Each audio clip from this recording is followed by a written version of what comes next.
Hello everyone, I am the Midnight Teller and I am here to help you today. I know you use this video to fall asleep, so before that, like the video and subscribe to the channel also. Where are you from and what time are you watching now? Get comfortable and relax. The scratching at my window wasn't the wind I knew because the trees stood perfectly still. Their branches etched against the moonlit sky like skeletal fingers reaching for the stars.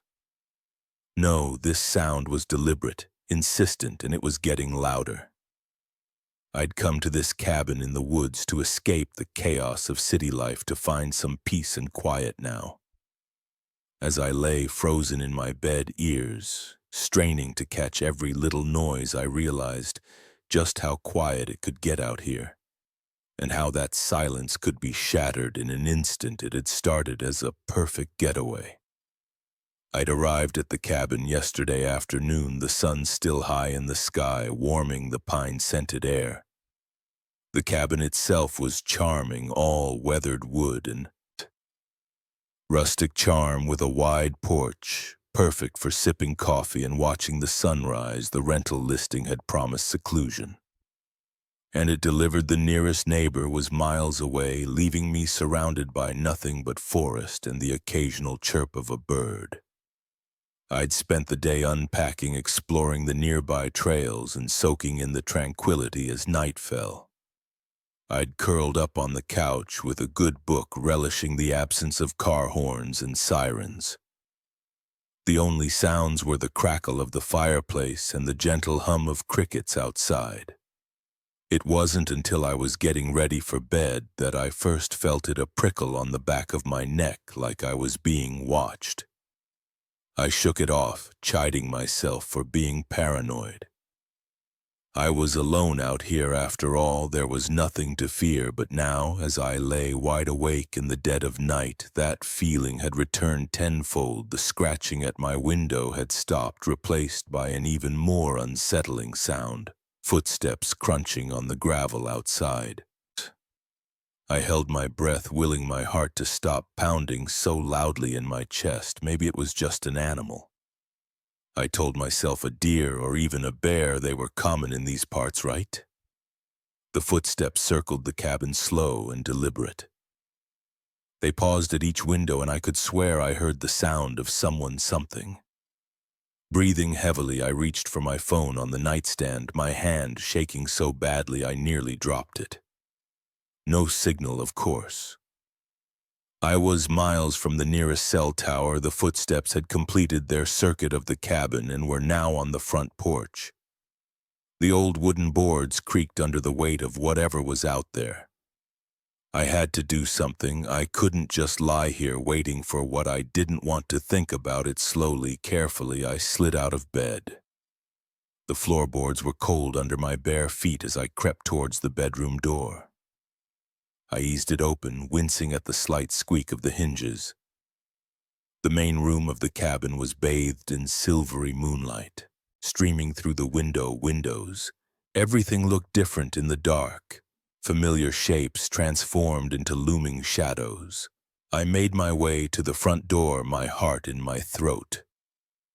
There was a baseball bat in the umbrella stand. I'd seen it earlier and thought it was an odd place for it. Now I was grateful. I wrapped my fingers around the smooth wood, the weight of it reassuring in my hands. The porch had gone quiet, too quiet. I pressed my ear to the door, straining to hear anything. Nothing. Maybe whatever it was had gone away. Maybe I'd imagined the whole thing. I was about to turn back to bed when I heard it, a soft thud like something being set down on the porch. Then unmistakably the sound of the doorknob slowly turning. I stumbled back, raising the bat. The door wasn't locked. I'd been so caught up in the peace and safety of the woods I hadn't even thought to lock it. The door began to open, achingly slow. I could see a sliver of the night sky, then more, then nothing. The door stood open, but there was no one there. I stood, frozen, bat still raised, staring at the empty doorway. The crickets had gone silent. The whole forest seemed to be holding its breath after what felt like an eternity. I lowered the bat and took a creative step forward. I had to know. I had to see. I peered out onto the porch, empty. I took another step, then another, until I was standing fully outside. The night air was cool on my skin, raising goosebumps along my arms. I looked left, then right. Nothing but shadows and moonlight. I was about to go back inside when something caught my eye. There at the edge of the porch, barely visible in the dim light. Footprints, but not animal tracks, like I'd hoped. These were unmistakably human. My breath caught in my throat as I knelt down to examine them. They were fresh, the mud still damp, and they were big. Much bigger than my own feet. I followed the trail with my eyes. They eluded from the woods up onto the porch, and then my blood ran cold. The sea dune footprints led directly to my bedroom window. With shaking hands, I fumbled for my phone and turned on the flashlight. The beam cut through the darkness, illuminating the side of the cabin. There under my window were more footprints and something else, long, deep scratches in the wood. Right where the window met the wall, I stumbled back, my mind reeling. This was real. This was happening. I had to get out of here. I ran back into the cabin, slamming the door behind me and finally locking it. I rushed to my room, throwing on the first clothes I could find and shoving my feet into my hiking boots. As I was grabbing my car keys, I heard it again, footsteps on the porch, but this time they weren't slow and stealthy. They were running. I bolted for the back door, wrenching it open and plunging into the night. I could hear heavy breathing behind me. Twigs snapping under pursuing footsteps. I ran like I'd never run before. My lungs burning, branches whipping at my face. I had no idea where I was going. All I knew was that I had to get away after what felt like hours but was probably only minutes. I burst out of the tree line onto the gravel road where I'd parked my car. It sat there, a gleaming beacon of hope. In the moonlight, I fumbled with the keys, my hands slick with sweat. Behind me, I could hear something crashing through the underbrush, getting closer. By the second the keys slid home, I wrenched the door open and threw myself inside, slamming it shut. Just as a dark figure emerged from the trees, I jammed the key into the ignition, silently praying to whatever might be listening. The engine roared to life, and I slammed my foot on the gas as I peeled away, kicking up gravel. I caught a glimpse in my rearview mirror, a tall, broad-shouldered figure standing in the middle of the road, watching me drive away. I didn't slow down until I hit the main highway. The lights of passing cars never looking so beautiful. I drove straight through until morning, not stopping until I was safely back in the city. I never reported what happened. Who would believe me? I had no proof, just a story that sounded crazy even to my own ears. But sometimes on quiet nights, when the wind rustles the trees outside my apartment, I remember the scratching at my window, the footsteps on the porch, the figure in my rearview mirror, and I wonder, what if I hadn't woken up? What if I hadn't heard the scratching? What was out there in those woods, and what did it want with me? I'll never go back to that cabin, but a part of me knows the truth. Whatever was out there that night is still there, waiting in the shadows of the forest, waiting for the next person to let their guard down, to forget to lock their door, to dismiss that feeling of being watched as just their imagination. Because sometimes the monsters are real, and sometimes they leave footprints. The moment I realized my passenger had vanished, I knew this wasn't going to be an ordinary night. 1 second he was there, a solid presence in my peripheral vision, and the next, nothing, just an empty seat and the steady drumming of rain on the roof of my car. I'd been driving for hours. The monotony of the highway, broken only by the occasional flash of lightning, illuminating the countryside. The rain had started about an hour into my journey. A light drizzle at first that had quickly become a torrential downpour. I was tired, my eyes strained from peering through the sheet of water cascading down my windshield. That's when I saw him. A lone figure on the side of the road, thumb outstretched, looking thoroughly drenched and miserable. I'm not usually one for picking up hitchhikers, but something about the desperation in his posture made me pull over. He climbed in quickly, bringing with him the smell of wet earth, and something else I couldn't quite place, thanks. He said, his voice oddly quiet beneath the pounding of the rain. I thought I'd be stuck out there all night. I nodded. Pulling back onto the road where you headed? I asked, glancing over at him. He was younger than I'd initially thought, probably in his early 20s. His dark hair was plastered to his forehead, water dripping from his chin onto his already soaked jacket, and just up the road a ways. He replied vaguely, his eyes fixed on the road ahead. I'll let you know when to stop. We drove in silence for a while, the rhythmic swish of the wipers. The only sound besides the rain. I was about to ask him where exactly he was going when I noticed something strange. The rain on his side of the car wasn't running down the window like it should. Instead, it seemed to be avoiding him, as if there was an invisible barrier between him and the glass. I blinked hard, sure I was seeing things, when I looked again. Everything seemed normal. Must be more tired than I thought. I mused, shaking my head slightly. You okay? He asked, and I nearly jumped. It was the first time he'd spoken since getting in the car. Yeah, fine, I said quickly. Just a long night of driving.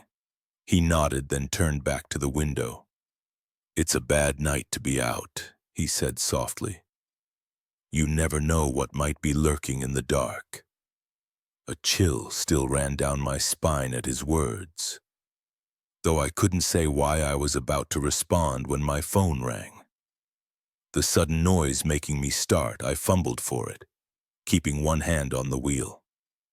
Hello, I answered, grateful for the distraction. There was nothing but static on the other end. I was about to hang up when I heard it, a voice faint and distorted but unmistakable. Help me, it said. Please help me. I frowned, pressing the phone closer to my ear. Hello, who is this? More static then. He's not who you think he is. Get out now. The call cut off abruptly. I lowered the phone, my heart racing. What the hell was that about? I glanced over at my passenger, intending to make some joke about bad reception. But the words died in my throat. The seat was empty. I slammed on the brakes, the car fishtailing slightly on the wet road before coming to a stop. I twisted in my seat, looking into the back, but it was empty too. He was gone, vanished, into thin air. For a long moment I just sat there. The engine idling, rain hammering on the roof. This couldn't be happening. People don't just disappear from moving cars. I must have imagined him. That was it. I was tired. It was dark. My mind was playing tricks on me, but even as I thought it, I knew it wasn't true. The seat beside me was still wet from his clothes. I could still smell that strange, earthy scent he'd brought with him. With shaking hands, I put the car back in drive and pulled off to the side of the road. I needed to think, to figure out what was going on. That's when my phone rang again. I stared at it, vibrating innocently on the passenger seat. Where I dropped it, the screen showed an unknown number. The same one as before for my hand. Hovered over it. Part of me screaming not to answer, but another part knowing I had to. I picked it up. Hello, I said, my voice barely a whisper. Why did you pick him up? The voice was clearer this time, but still distorted, as if coming from very far away. Don't you know it's dangerous to let strangers into your car? Who is this? I demanded, fear giving way to anger. What's going on? He's not gone, the voice said. Ignoring my questions, he's still there watching, waiting. The call cut off again. I lowered the phone slowly, my eyes darting around the car, half expecting to see my vanished passenger materialize out of thin air.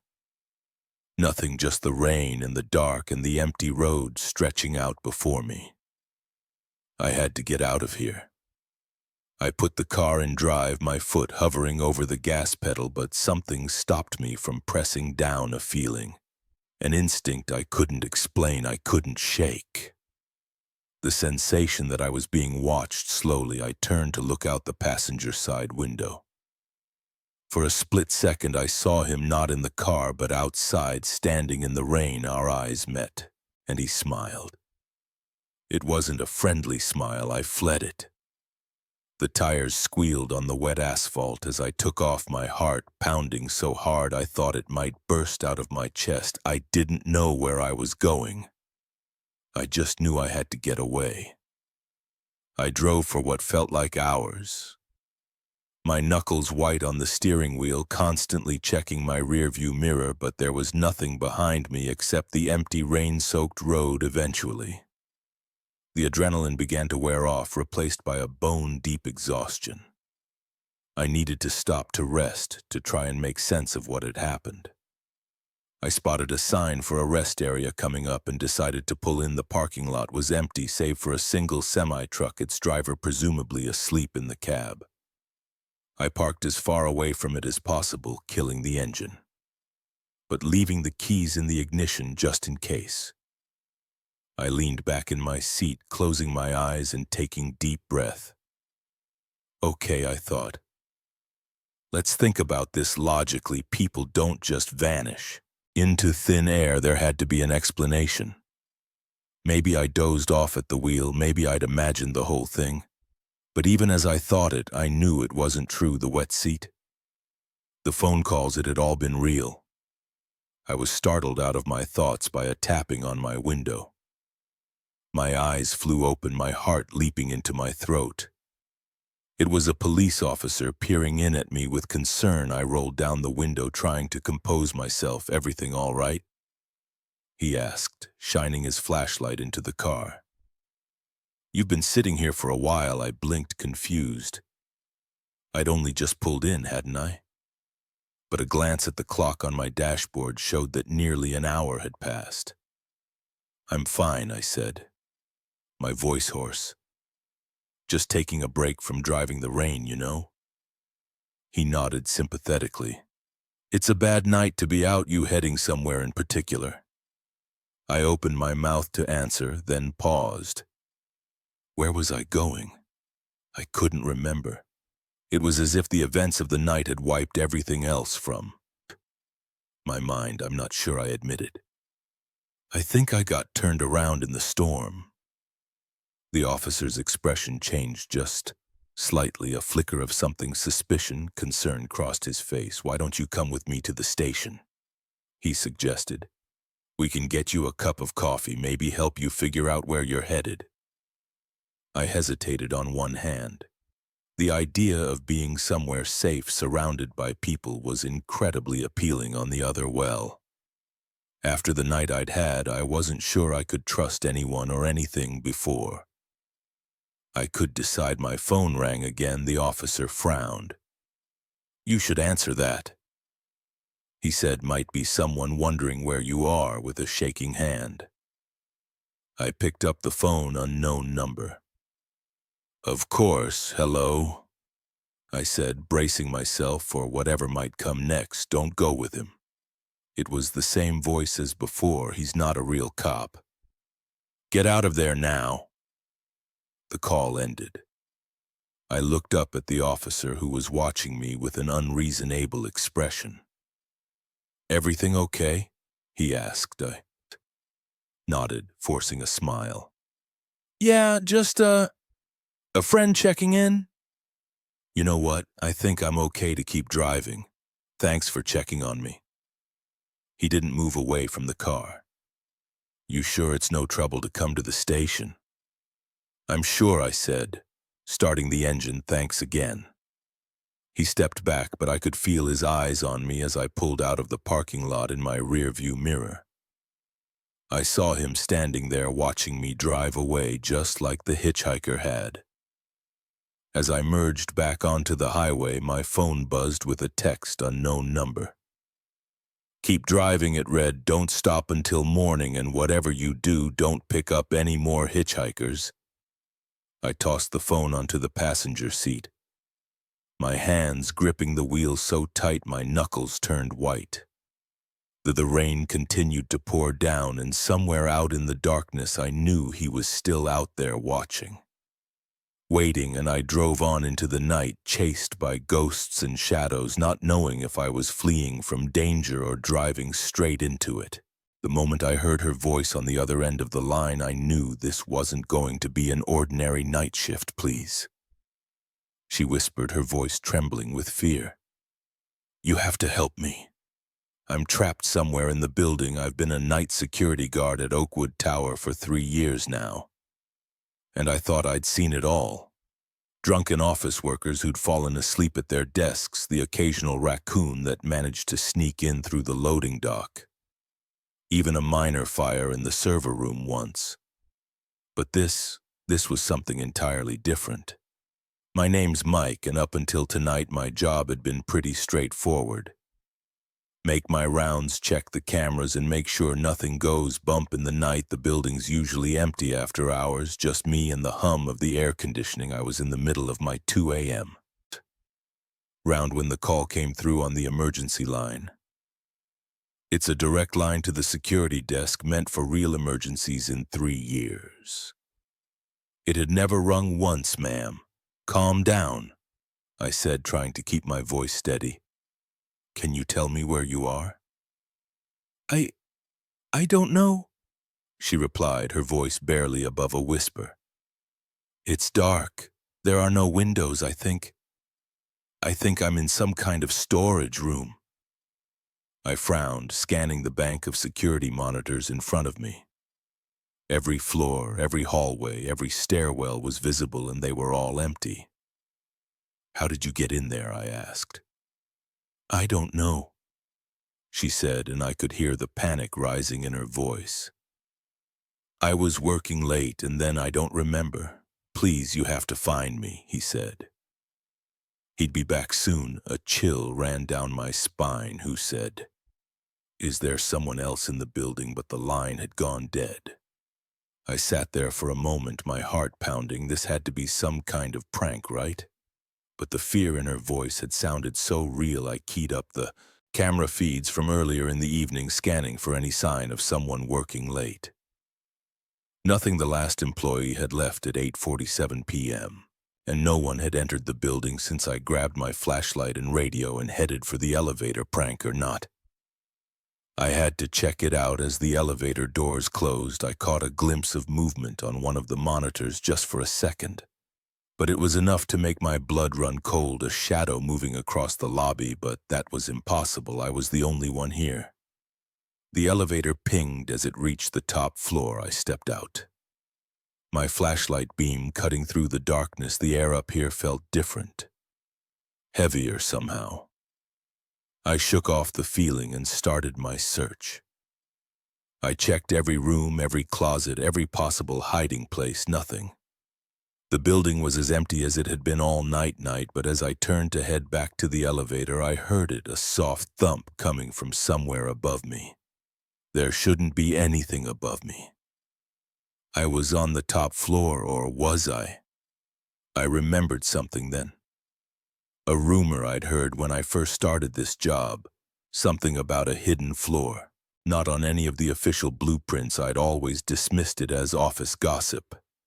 But now I ran my flashlight along the wall near the elevator, looking for anything out of place, and there, it was a slight discoloration in the paint, about the size of a handprint. I pressed my palm against it, and to my shock, a hidden panel slid open, revealing a narrow staircase. My radio crackled, making me jump. Mike, you there?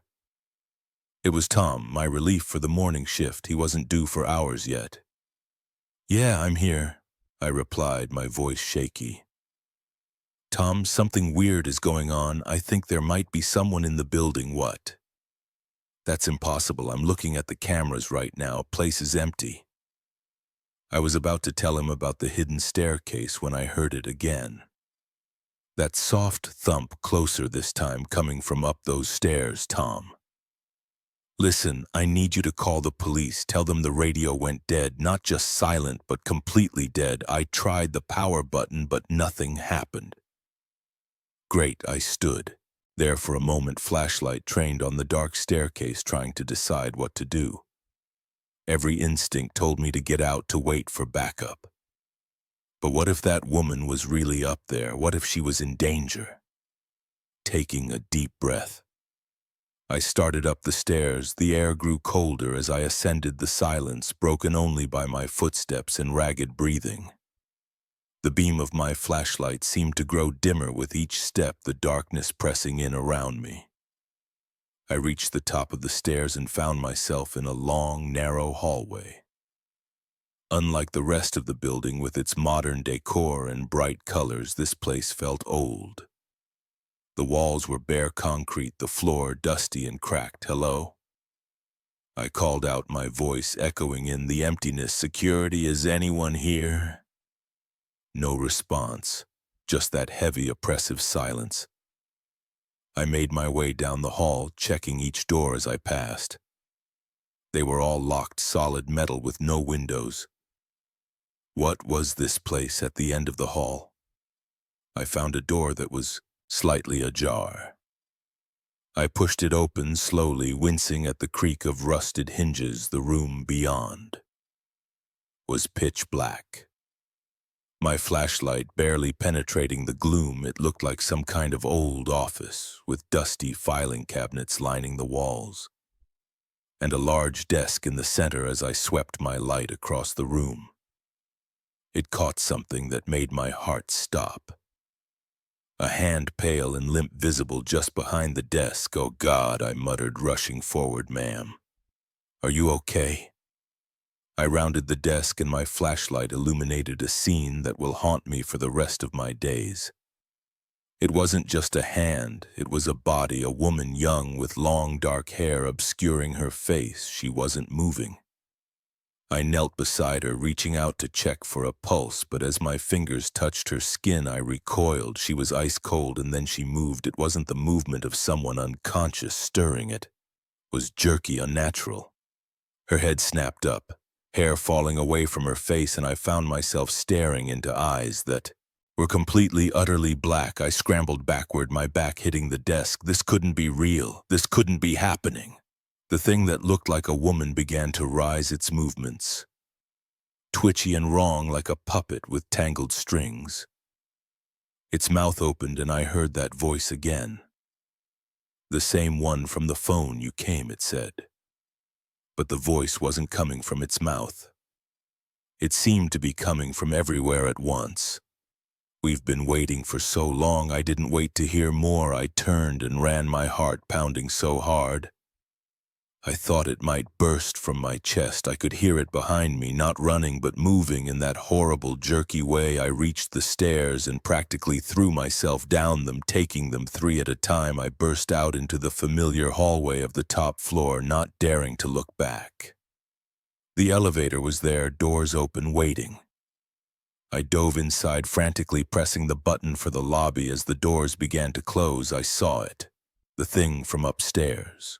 Standing at the end of the hall, it tilted its head, an almost curious gesture, and then smiled. It wasn't a human smile. The elevator seemed to take an eternity to reach the lobby. When the doors finally opened, I ran out through the lobby, past the security desk with its bank of monitors, out into the cool night air. I didn't stop running until I reached my car. As I fumbled with my keys, I glanced back at the building, and there in a window on the top floor, I saw a figure watching me. I got in my car and drove. I didn't know where I was going. I just knew I had to get away. It wasn't until I was miles away that I realized I was shaking. I never went back to Oakwood Tower. I quit the next day over the phone. They probably think I'm crazy. Hell, maybe I am, but I know what I saw, what I heard. Sometimes late at night, my phone will ring, unknown number. I never answer it, but sometimes when the house is quiet and the shadows are long, I think I can hear a voice whispering, waiting, and I wonder, not for the first time, what would have happened if I hadn't gone up those stairs, if I had just dismissed it as a prank and gone about my night. But deep down, I know the truth. It wouldn't have mattered, because whatever was in that building, whatever was pretending to be a woman in distress, it had been waiting. waiting for someone to answer that call, to climb those hidden stairs, waiting for me. And sometimes in my darkest moments, I fear it's still waiting, that one day I'll turn a corner and find myself back in that hallway with that thing smiling its inhuman smile, waiting to finish what it started. The first time I saw him standing over my bed, I thought I was dreaming. His silhouette loomed in the darkness, silent and still. I blinked and he was gone. If only I had known then that my nightmare was just beginning. I'd moved into the apartment about a month ago. It was nothing fancy, just a small one-bedroom in a quiet part of town. The rent was cheap, which should have been my first clue that something wasn't right. But I was desperate for a place of my own after a messy breakup. And when the landlord, Mr. Keegan, showed me around, I was too relieved to notice the way his eyes lingered a little too long, or how he seemed to know the exact layout of the apartment without looking. The first few weeks were uneventful. I settled in, unpacked my boxes, and started to feel like I was getting my life back on track. But then the little things started happening. A book I swore I'd left on the coffee table would be back on the shelf. The milk in the fridge would be lower than I remembered. My favorite mug would be in a different cupboard. At first, I chalked it up to absent-mindedness. I was stressed, working long hours at my new job. It was understandable that I might misplace things or forget where I'd put them. But as the days went by, the feeling that something was off grew stronger. I started noticing other things too, sometimes when I came home from work. The air in the apartment felt different, as if someone had been there. There was a lingering scent I couldn't quite place, musty and vaguely unpleasant, and once I could have sworn I heard footsteps in the hallway outside my bedroom in the middle of the night. But when I got up to check, there was no one there. It was about 3 weeks in when I woke up to find my bedroom window open.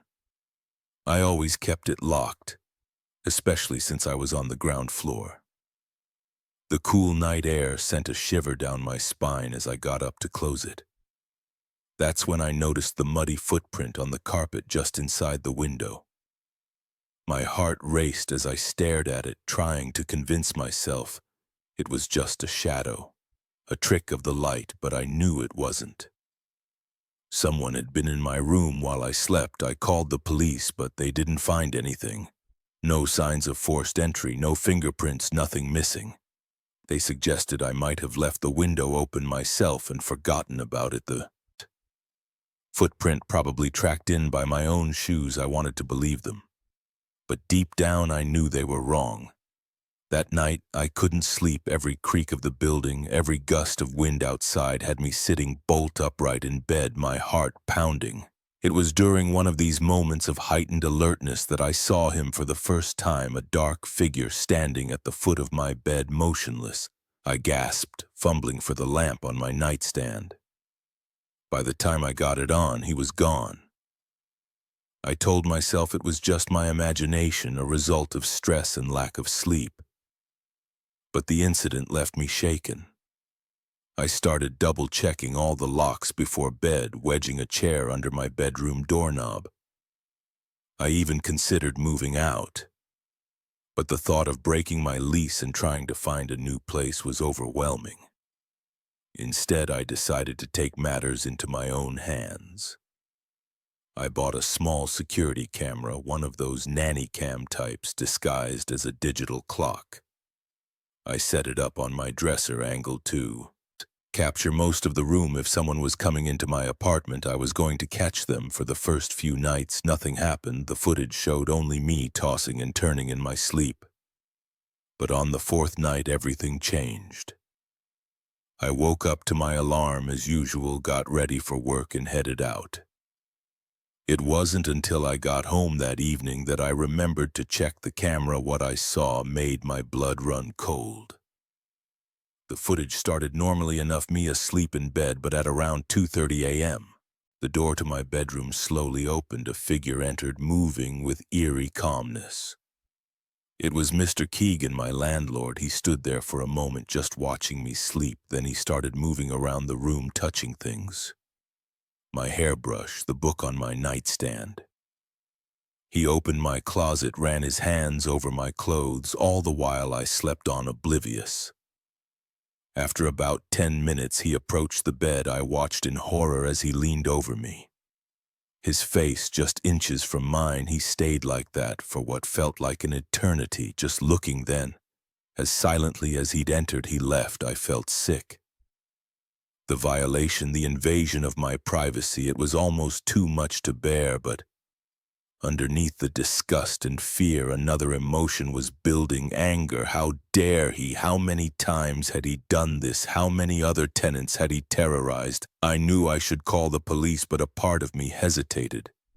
What if they didn't believe me? What if Mr. Keegan found out and retaliated? No, I needed more evidence. I needed to catch him in the act, so I hatched a plan. The next night I pretended to go to bed as usual, but I didn't sleep. I lay there, every muscle tense, waiting. The hours ticked by. And just when I was starting to think he wouldn't come, I heard it. The soft click of my front door opening. My heart pounded so loud I was sure he'd hear it. I forced myself to breathe slowly, evenly, as I heard his footsteps approaching my bedroom. The door creaked open. I waited until I felt his presence near the bed. Then in one swift motion I sat up and turned on the lamp. Miss Keegan stood there, frozen like a deer in headlights. For a moment we just stared at each other. Then he smiled. It wasn't a friendly smile. It was the smile of a predator who's been caught but isn't. "Sorry you're awake," he said, his voice unnervingly calm. "Get out," I said, surprised at how steady my own voice sounded. "Get out now, or I'm calling the police." He chuckled, a low, unsettling sound. "And tell them what?" "That your landlord used his key to check on his property." "I'm allowed to do that. You know it's in the lease." I reached for my phone bone, but he was faster. His hand clamped around my wrist painfully tight. "I wouldn't do that if I were you," he said, his voice now a menacing growl. "You have no idea what I'm capable of." In that moment, I realized how truly dangerous this man was. This wasn't just about invading my privacy. He was unhinged, and I was trapped in a small apartment with him, but I wasn't going to be a victim. Not again. With my free hand, I grabbed the lamp and swung it as hard as I could. It connected with the side of his head with a sickening crack. He stumbled backward, releasing my wrist. I didn't hesitate. I ran out of the bedroom, through the living room, fumbling with the front door lock. I could hear him behind me, cursing, his footsteps unsteady. But getting closer, finally, the door opened and I burst out into the hallway. I ran down the stairs, taking them two at a time, not daring to look back. I didn't stop running until I reached the police station 2 blocks away. Breathless and shaking, I told them everything. This time they listened. They took my statement, looked at the video footage I had on my phone, and sent officers to arrest Mr. Keegan. It turned out I wasn't his first victim. The police found evidence in his apartment linking him to a string of burglaries and stalking incidents across the city. He's in jail now, awaiting trial, but sometimes I still wake up in the middle of the night, certain I can feel his eyes on me.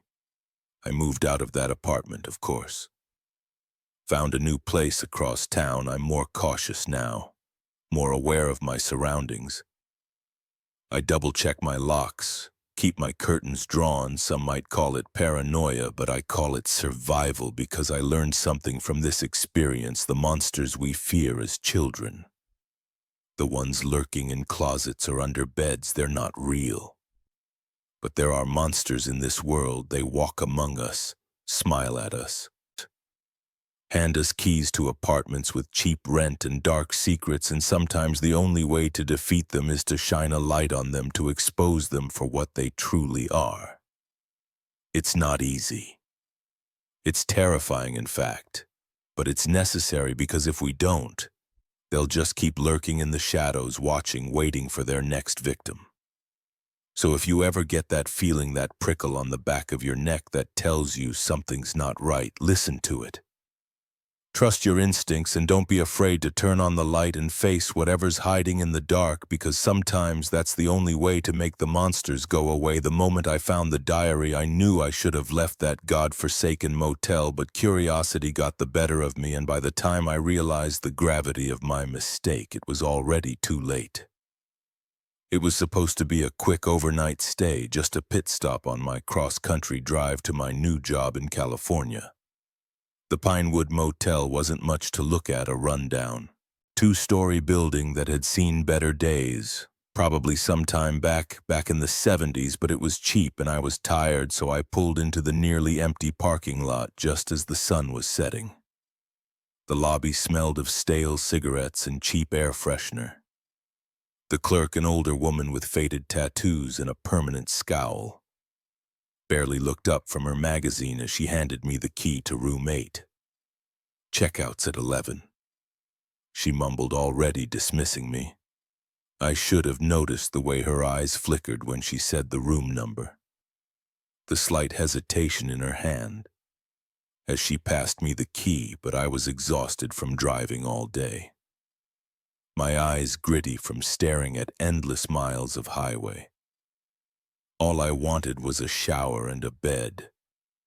The room was about what I expected: faded wallpaper, a sagging double bed, and a TV that looked old enough to have watched the moon landing. But it was clean enough, and the water pressure in the shower was surprisingly good. I was just starting to think I might get a decent night's sleep after all when I noticed the corner of something poking out from under the bed, probably just trash left by a previous guest, I thought. But when I bent down to look, I realized it was a book. A diary, to be exact. Old and battered, its cover worn. Smooth by years of handling, I shouldn't have opened it. I know that now. But at the time it seemed harmless enough, just a forgotten journal, probably full of someone's boring vacation memories or work notes. The first few pages were exactly that. Mundane entries about a business trip, complaints about the weather. Nothing exciting, but as I flipped through, the tone started to change. The handwriting became more frantic, the entry shorter and more disjointed. Something's wrong with this place. When one entry read, "The walls, they move when I'm not looking, and the noises at night, God, the noises." I felt a chill running down my spine, but I couldn't stop reading. The next entry was even worse. "I tried to leave today. The door wouldn't open, it was locked. But I know I didn't lock it when I finally got it open. The hallway. It wasn't the same. It went on forever. Doors on both sides as far as I could see. This isn't possible. This isn't real." My hands were shaking now, but I kept turning pages. The entries became more and more disturbing. The writer talked about shadows moving on their own, about voices whispering from the walls, about something that came in the night, something that stood over the bed watching. The last entry was scrolled in shaky handwriting, barely legible if you're reading this. Get out now before it's too late, before you become part of this place like I have, like we all have." I slammed the diary shut, my heart pounding. This had to be some kind of joke, right? A prank left by a previous guest to scare people. But as I sat there, the room suddenly felt different, colder. The shadows in the corners seemed deeper. Somehow I decided I wasn't going to stick around to find out if the diary was real or not. I grabbed my bags and headed for the door. But when I turned the handle, it wouldn't budge. I tried again, harder this time. But it was like the door was welded shut. Panic started to set in. I ran to the window thinking I could climb out, but it wouldn't open either. That's when I noticed something that made my blood run cold. The parking lot outside, which had been nearly empty when I arrived, was now full of cars, old cars from every decade stretching back to the 50s, and they were all covered in a thick layer of dust. As if they hadn't moved in years, I backed away from the window, my mind reeling. This couldn't be happening. It had to be some kind of hallucination. Maybe I was more tired than I thought. I closed my eyes, took a deep breath, and counted to 10. When I opened them again, everything would be normal. 2, 3. I could hear something now, a faint scratching sound coming from the walls at 6. Was it just my imagination or was the room getting smaller? 7, 8, 9. The scratching was louder now, accompanied by whispers too faint to make out. 10. I opened my eyes. The room looked the same, but something felt different. The air was heavier, charged with a strange energy that made the hair on my arms stand up. And the door was open now, revealing a hallway that seemed to stretch on into infinity. I knew I shouldn't go out there. Every instinct was screaming at me to stay put, to wait for morning, when surely this would all turn out to be some vivid nightmare. But I couldn't stay in that room. Not with those whispers growing louder. Not with the shadows that seemed to be reaching for me. So I stepped out into the hallway. It was like entering another world. The cheap carpet and peeling wallpaper were gone, replaced by dark, polished wood and elegant wallpaper that seemed to shimmer in the dim light. Doors lined both sides of the hallway, stretching as far as I could see in both directions. I started walking, telling myself I just needed to find the stairs to get to the lobby and out of this insane place. But no matter how far I went, there were no stairs, no elevator, no way down, just an endless procession of doors. I don't know how long I walked. It could have been minutes or hours or days. Time seemed to have no meaning here. Sometimes I thought I heard voices behind the doors, muffled conversations or muted seas. Once, I swear I heard my own voice laughing at some forgotten joke. Finally exhausted and on the verge of a breakdown, I stopped in front of a door that looked just like all the others. I don't know why I chose this one. Maybe some part of me knew. Even then, I turned the handle and it opened easily. Inside was my room, not the room I had checked into, but my childhood bedroom, exactly as it had been when I was 10 years old. My old toys were scattered on the floor. Posters of long-forgotten bands on the walls, and there, sitting on the bed, was me. 10-year-old me, looking up with a smile that didn't quite reach her eyes. "You're finally here," she said, her voice echoing strangely. "We've been waiting for so long." I backed away, shaking my head. This wasn't real. It couldn't be real. I turned to run, but the hallway was gone. In its place was another room, this one from my college dorm, and another version of me. Older now, sitting at the desk. "Don't you remember this one?" asked. "You checked in just like we all did." I spun around. But every direction I turned, there was another room, another version of me. My first apartment, my old office places, I'd stayed on vacations or business trips, and in each one another me. All watching with those same sad eyes. "You can't leave," they said in unison. "None of us can. This is where we belong now." I felt something inside me start to crack. Memories came flooding back. Memories I didn't know I had of checking into this motel, not just once, but dozens, hundreds of times, of reading that diary, of trying to escape, of always. Ending up back here, I sank to my knees. The truth finally sinking in. I had never left. I had never even started that cross-country trip. I had been here all along, trapped in this impossible place, reliving the same nightmare over and over again. As the realization washed over me, I felt the motel shift around me. The rooms faded away, and I was back in room 8. It looked just as it had when I first checked in, right down to the diary. Peeking out from under the bed, I picked it up with trembling hands and opened it to the last page. There, in my own handwriting, was a new entry. "If you're reading this, get out now, before it's too late, before you become part of this place like I have, like we all have." I put the diary back where I found it and sat on the bed waiting. Soon there would be a knock on the door, a new guest checking into room 8, and the cycle would begin again, because that's the thing about the Pinewood Motel. You can check in anytime you like, but you can never leave. The moment I saw his eyes lock onto me, I knew this peaceful fishing trip was about to turn into a fight for survival. There's a certain look predators get when they've chosen their prey, and this man had it in spades. I'd come to Lake Hollow to escape the chaos of city life, to find some solitude and maybe catch a few fish. It was a beautiful spot tucked away in the mountains far from the nearest town. The kind of place where you could lose yourself for days, surrounded by nothing but trees and water. I arrived early that morning, just as the mist was lifting off the lake. The air was crisp, filled with the scent of pine and damp earth. I found a quiet spot on the shore, away from the few other fishermen I'd seen setting up perfect. I thought just me and the fish.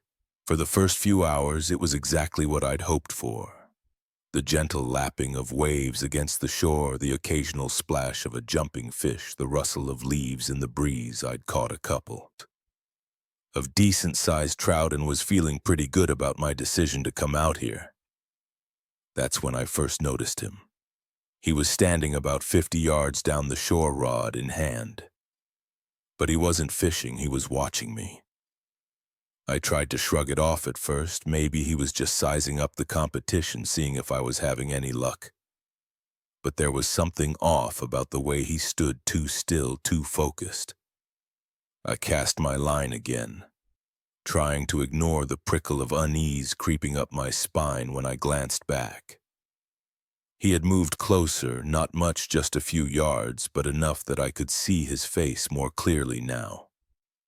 He was older than me, maybe in his 50s, with a weathered face and a scraggly beard, but it was his eyes that caught my attention. Cold, calculating, hungry. I reeled in my line, deciding it was time to move to a new spot. As I packed up my gear, I kept him in my peripheral vision. He mirrored my movements, gathering his own things. My heart rate picked up. This wasn't normal behavior. Not by a long shot. I headed further down the shore, away from where I'd parked my car. In hindsight, that was my first mistake, but I thought if I could just put some distance between us, maybe he'd lose interest. I found another spot and set up again, my hands shaking slightly as I baited my hook. I tried to focus on the water, on the rhythm of casting and reeling, but I couldn't shake the feeling of being watched. Sure enough, when I turned to scan the shoreline, there he was, closer now, maybe 30 yards away. He wasn't even pretending to fish anymore, just standing there staring at me with those predator eyes. "Hey!" I called out, trying to keep my voice steady. "You looking for a good spot? There's plenty of room down that way." He didn't respond, didn't even blink, just kept staring. That's when I knew I was in real trouble. I abandoned my gear and started walking quickly towards the trail that led back to the parking lot. I could hear him behind me, his footsteps crunching on the gravel shore. He wasn't trying to be quiet anymore. The trail was narrow, winding through dense forest. I picked up my pace, my breath coming in short gasps. The trees seemed to close in around me, branches reaching out like grasping fingers. I stumbled over a root, catching myself just before I fell.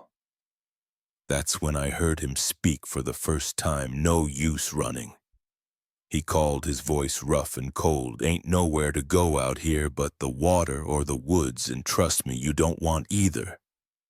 I ran. I didn't care about the direction anymore, didn't care about finding my way back to my car.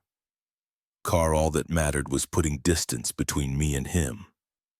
I crashed through the underbrush, branches whipping at my face, my lungs burning with each breath. I could hear him behind me, moving with the sure-footed confidence of someone who knew these woods well.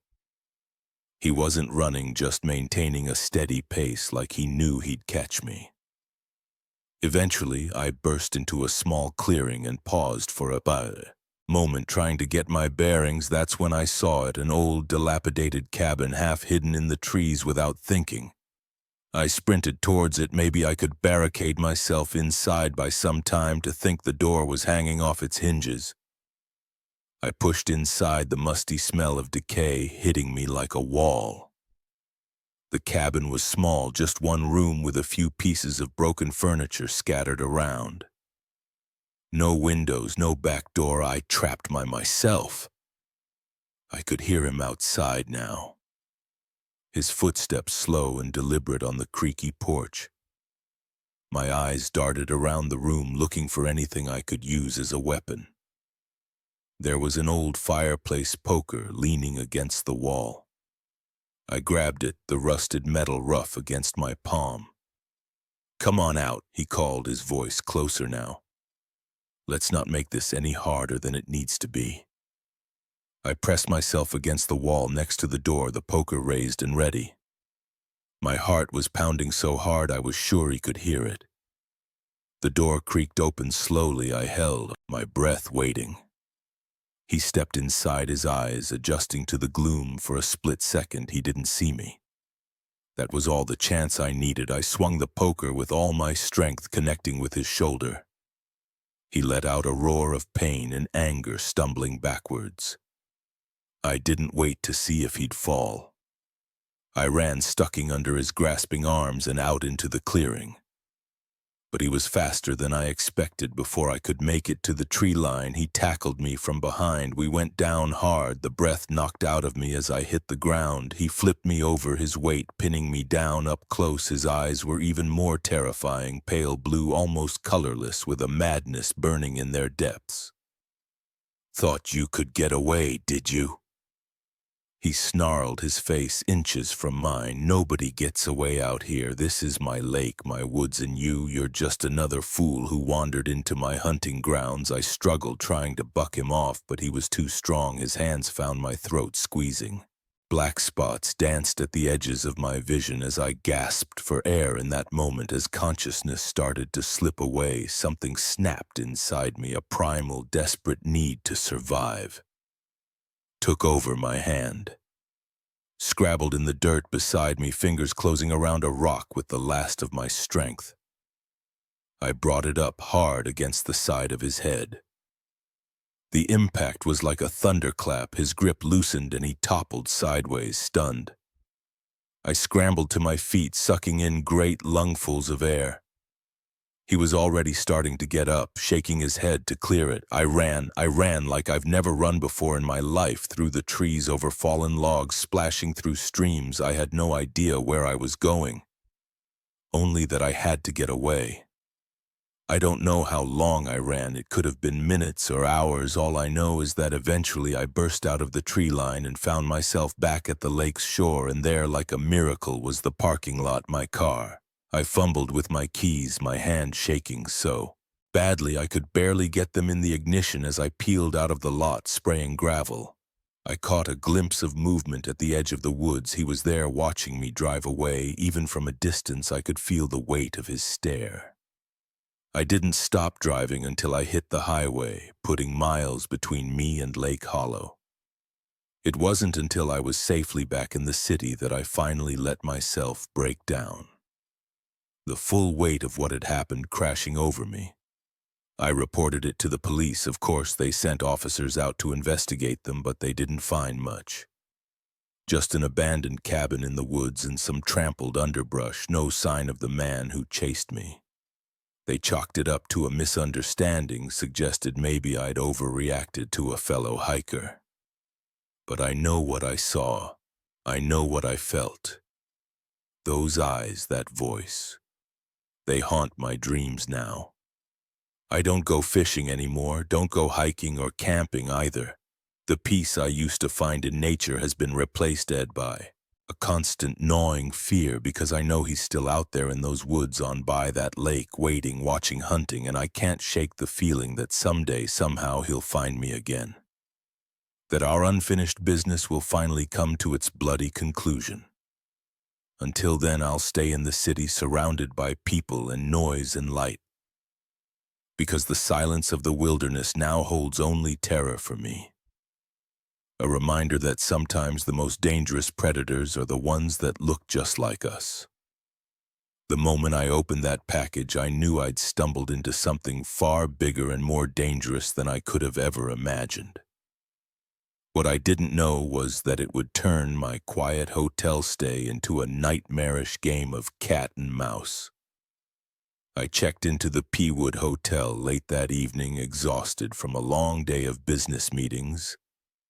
It was one of those generic chain hotels, nothing fancy but clean and comfortable enough for a night or two. The lobby was quiet, just me and the bored-looking receptionist who barely looked up from her computer as she handed me my key card. "Room 3117, she said. Her voice as bland as the beige walls around us. "Elevators to your left, checkouts at 11. I nodded my thanks and headed up my wheeled suitcase, bumping along behind me. The third-floor hallway was deserted, the only sound the soft hum of the ice machine at the far end. I found my room easily enough and swiped the card, eager to kick off my shoes and fall into bed. That's when I saw it. A small package about the size of a shoebox sitting right in front of my door. At first I thought maybe I dropped something from my briefcase, but as I bent to pick it up, I realized it wasn't mine. The label was addressed to someone named J. Marston. Definitely not me. I should have just left it there. Should have called the front desk and let them deal with it. But curiosity got the better of me. I picked up the package. It was surprisingly heavy for its size and brought it into the room with me. Once inside, I set it on the desk and took a closer look. The return address had been blacked out with marker and there was no postage stamp. This hadn't come through the mail. Someone had hand-delivered it. I told myself I was just going to take a quick peek. Make sure it wasn't anything that needed immediate attention. That's what I told myself as I carefully peeled back the brown paper wrapping. Inside was a plain cardboard box, no markings, no labels, just an ordinary box that could have held anything from office supplies to a pair of shoes. But when I lifted the lid, I knew instantly that this was anything but ordinary. The box was filled with documents, stacks of papers, file folders, and what looked like photographs, but it was the top sheet that caught my eye. A memo printed on official-looking letterhead. As I scanned the first few lines, my blood ran cold. It was about a cover-up. A massive corporate cover-up involving toxic waste dumping, falsified environmental reports, and what appeared to be several deaths that had been swept under the rug. Names were mentioned. Big name CEOs and politicians I recognized from the news, and at the bottom a handwritten note. "Jay, this is everything. Be careful, they're watching." My hands were shaking as I set the paper down. This was big, bigger than big. This was the kind of information that could bring down companies, end careers, maybe even land people in prison. And somehow it had ended up outside my hotel room door. I sat there for a moment, my mind racing. What should I do? Call the police, the media? But as I reached for my phone, a thought stopped me cold. Whoever had left this package thought they were delivering it to J. Marston, which meant they knew what room he was supposed to be in, which meant I jumped up and double-checked the lock on my door, my heart pounding. Then I went to the window, carefully peeling back the curtain to peer out into the parking lot. At first, I didn't see anything unusual, just a few cars scattered under the yellow glow of the streetlights. But then I noticed it. A black sedan parked across the street, its engine running, and inside I could just make out the silhouette of someone sitting in the driver's seat, watching the hotel. I let the curtain fall back into place, trying to calm my breathing. This was bad, really bad. I was in a room that wasn't supposed to be mine, with information I wasn't supposed to have. And there were people out there who clearly wanted that information back. I had to get out of there, but how? If they were watching the front of the hotel, they'd see me leave, and I couldn't very well walk out with a mysterious package under my arm. I looked at the box again. an idea forming quickly.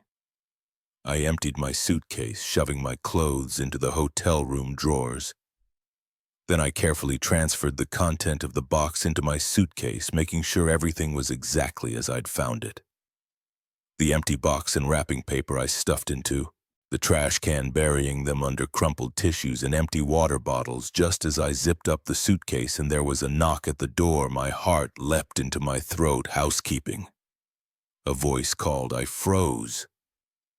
It was nearly midnight. Why would housekeeping be coming around now? No, thank you, I called back, trying to keep my voice steady. I'm about to go to sleep. There was a pause, then another knock, harder this time, sir. We need to change the sheets, hotel policy. I didn't respond. This time, my eyes darting around the room, looking for an escape route, the window. No, I was 3 stories up, the bathroom, a dead end. The knocking had turned to pounding now. Open up, Mr. Marston, we know you're in there. In that moment, I made a decision. I grabbed my suitcase and ran for the door. I threw it open, catching the man on the other side off guard. He was big, dressed in a hotel uniform that didn't quite fit right, and he definitely wasn't housekeeping. I shoved past him, my shoulder connecting with his chest, and sprinted down the hallway. I could hear him shouting behind me. Heavy footsteps giving chase. I hit the stairwell running, taking the steps 2 at a time, the suitcase bumping against my legs. I burst out into the lobby, startling the receptionist. Call the police, I yelled as I ran past, but whether from shock or complicity, she just sat there staring outside. The night air hit me like a slap to the face. I ran for my car, fumbling with the keys as I threw the suitcase in the back seat. I saw the black sedan across the street roar to life, its headlights cutting through the darkness as it pulled out. I peeled out of the parking lot, tires squealing in my rearview mirror. I could see the sedan following, gaining on me. I hit the highway, doing 20 over the speed limit, my knuckles white on the steering wheel for the next hour. It was like something out of a movie, me. Pushing my modest sedan to its limits, weaving through what little traffic there was. Them always, there in my rear view, never more. More than a few car lengths behind. It wasn't until I hit the outskirts of the next town that I finally lost them, pulling off onto a dark side street and killing my lights. I sat there in the darkness, my heart pounding, waiting to see if they'd drive past after 10 minutes of slunts. I let out a shaky breath. I'd done it, I'd gotten away, but now what?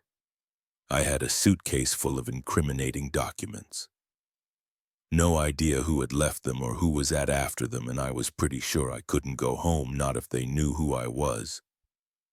I sat there for a long time, weighing my options. Finally, I made a decision. I drove to the local police station parked across the street and called in an anonymous tip. Then I left the suitcase in front of the station doors and drove away. I'd like to say that was the end of it, that I went home, went back to my normal life, and never thought about that night again. But that would be a lie. The story broke a few weeks later. A massive scandal involving several major corporations and high-ranking government officials' arrests were made. Companies collapsed and the political landscape shifted overnight, and me. I moved, changed my name, started looking over my shoulder everywhere I went. Because I know that somewhere out there are people who remember the night their carefully laid plans went awry. People who might still be looking for the man who stumbled into room 317 and walked out with their secrets. So, if you ever find yourself in a hotel and there's an unexpected package at your door, my advice, leave it be. Some mysteries are better left unsolved. The moment I realized we were heading in the wrong direction, I knew I'd made a terrible mistake, but by then it was already too late.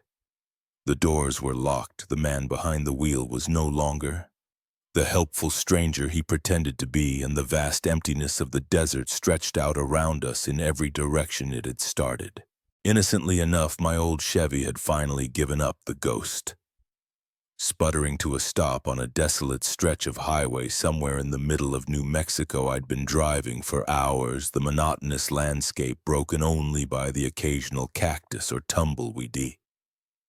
The sun was setting, painting the sky in brilliant shades of orange and purple, but I couldn't appreciate the beauty. All I could think about was how screwed I was. I'd tried the engine a few times, but it just made a sad whining noise and refused to turn over. My cell phone predictably had no signal. I was stuck. That's when I saw the headlights approaching in the distance. Relief washed over me.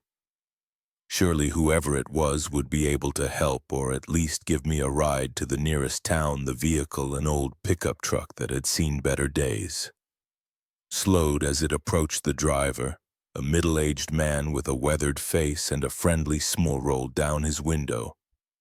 "Car trouble?" he asked, his voice growly but kind. I nodded, explaining my situation. He listened patiently, then offered to give me a ride to the next town. "It's about an hour away," he said. "We can call a tow truck from there." I hesitated for a moment. My mom's voice echoed in my head, warning me about the dangers of accepting rides from strangers, but what choice did I have? Stay here and hope another car came along before I died of thirst or heat stroke? "That would be great," I said, grabbing my backpack from the car. "Thank you so much." He introduced himself as Frank as I climbed into the passenger seat. The inside of the truck smelled of leather and tobacco, and country music played softly from the radio. We made small talk as we drove. He asked where I was headed. "A new job in Los Angeles," where I was from, a small town in Ohio he'd never heard of. If I had family waiting for me. Just some college friends I'd be rooming with in return. He told me he was a local, born and raised in these parts. He knew the desert like the back of his hand. He said it wasn't until about 20 minutes into the drive that I started to feel uneasy. Something about the way Frank was asking questions, the intensity of his gaze when he looked at me. It just felt off. I tried to shake it off.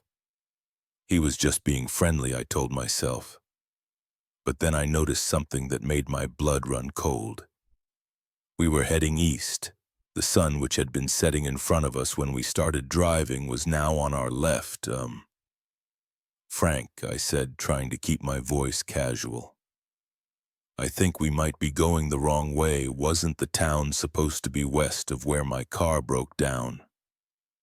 He didn't answer right away. When he did, his voice had lost all its earlier warmth. "No," he said flatly, "we're going the right way." My heart started pounding. I reached for the door handle, thinking maybe I could tuck and roll action movie style, but the door wouldn't open. Child locks. "Where are we going?" I asked, no longer bothering to hide the fear in my voice. Frank's lips curled into a smile that sent chills down my spine. "Somewhere private," he said, "where we won't be disturbed." Panic set in.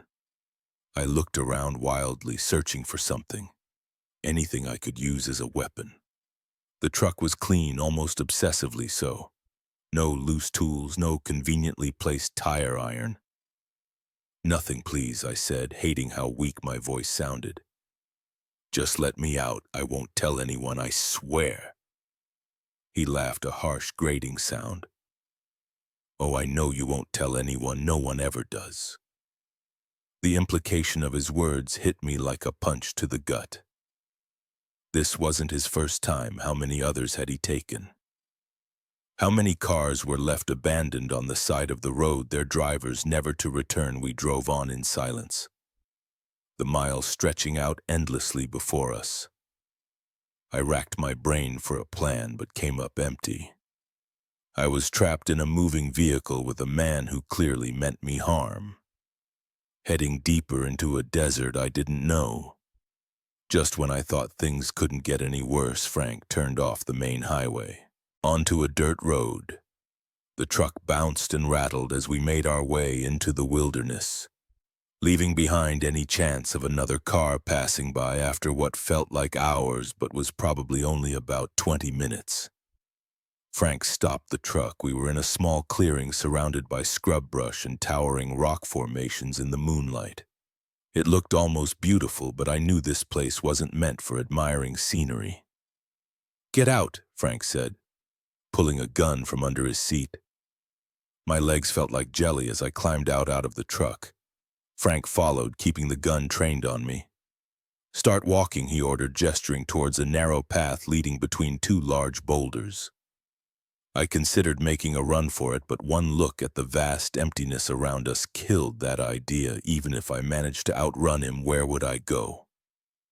I'd die of exposure long before I found help, so I walked, my mind racing, trying to figure out how to get out of this. Maybe I could reason with him, appeal to his humanity. "You don't have to do this," I said, my voice shaking. "Whatever you're planning, it's not too late to stop." He didn't respond, just prodded me forward with the gun. We walked for about 10 minutes before coming to a small cave entrance. My heart sank. This was it. This was where he was going to kill me. "Inside," he grunted. I hesitated, looking around desperately for some way out of this nightmare. That's when I saw it, a flash of metal in the moonlight, half buried in the sand. A piece of rebar, probably left over from some long-abandoned construction project. In that moment, survival instinct took over. I dove for the rebar, my fingers closing around the rusty metal just as Frank realized what I was doing. He lunged for me, but I was quicker. I swung the rebar with all my strength, connecting with his outstretched arm. He howled in pain, the gun flying from his grasp. I didn't wait to see where it landed. I ran like I'd never run before in my life, over rocks, through bushes that tore at my clothes and skin. I could hear him behind me, cursing and crashing through the underbrush. I had no idea where I was going, but I knew I couldn't stop. My lungs burned, my legs ached. But fear kept me moving. I scrambled up a steep incline, loose rocks skittering under my feet. When I reached the top, I saw lights in the distance, a town or maybe a highway. It didn't matter, it was civilization and it meant safety. I started down the other side of the hill, but my foot caught on a root and I tumbled, rolling head over heels down the slope. I came to a stop at the bottom, dazed and battered, but still alive. For a moment I just lay there, sucking in great gulps of air. Then I heard it, footsteps coming down the hill. I forced myself to my feet, ignoring the pain that shot through my ankle. I couldn't let him catch me, not now. Not when I was so close to escape. I limped forward as fast as I could. The lights growing larger with each step behind me. I could hear Frank's labored breathing. He was getting closer just when I thought I couldn't go any further. I burst out onto a road, a real paved road, and there, like a miracle, was a car approaching. I waved my arms frantically, stumbling into the middle of the road. The car screeched to a halt, narrowly avoiding hitting me. An older couple peered out at me, their faces a mix of concern and fear. "Please," I gasped. "Help me, he's trying to kill me." They hesitated for only a second before the woman opened the back door. "Get in," she said. I didn't need to be told twice. I dove into the back seat just as Frank emerged from the darkness. "Drive!" I yelled. The man floored and we took off down the road, leaving Frank standing there, a dark silhouette against the desert can. We went straight to the police station in the next town. I told them everything, my story spilling out in a rush of tears and trembling words. They found my car where I'd left it and Frank's truck abandoned near the cave, but of Frank himself, there was no sign. He'd vanished into the desert he knew so well. Sometimes I still have nightmares about that night, about what might have happened if I hadn't found that piece of rebar, if that couple hadn't come along when they did, but mostly I think about how close I came to being just another missing person, another mystery for someone else to solve.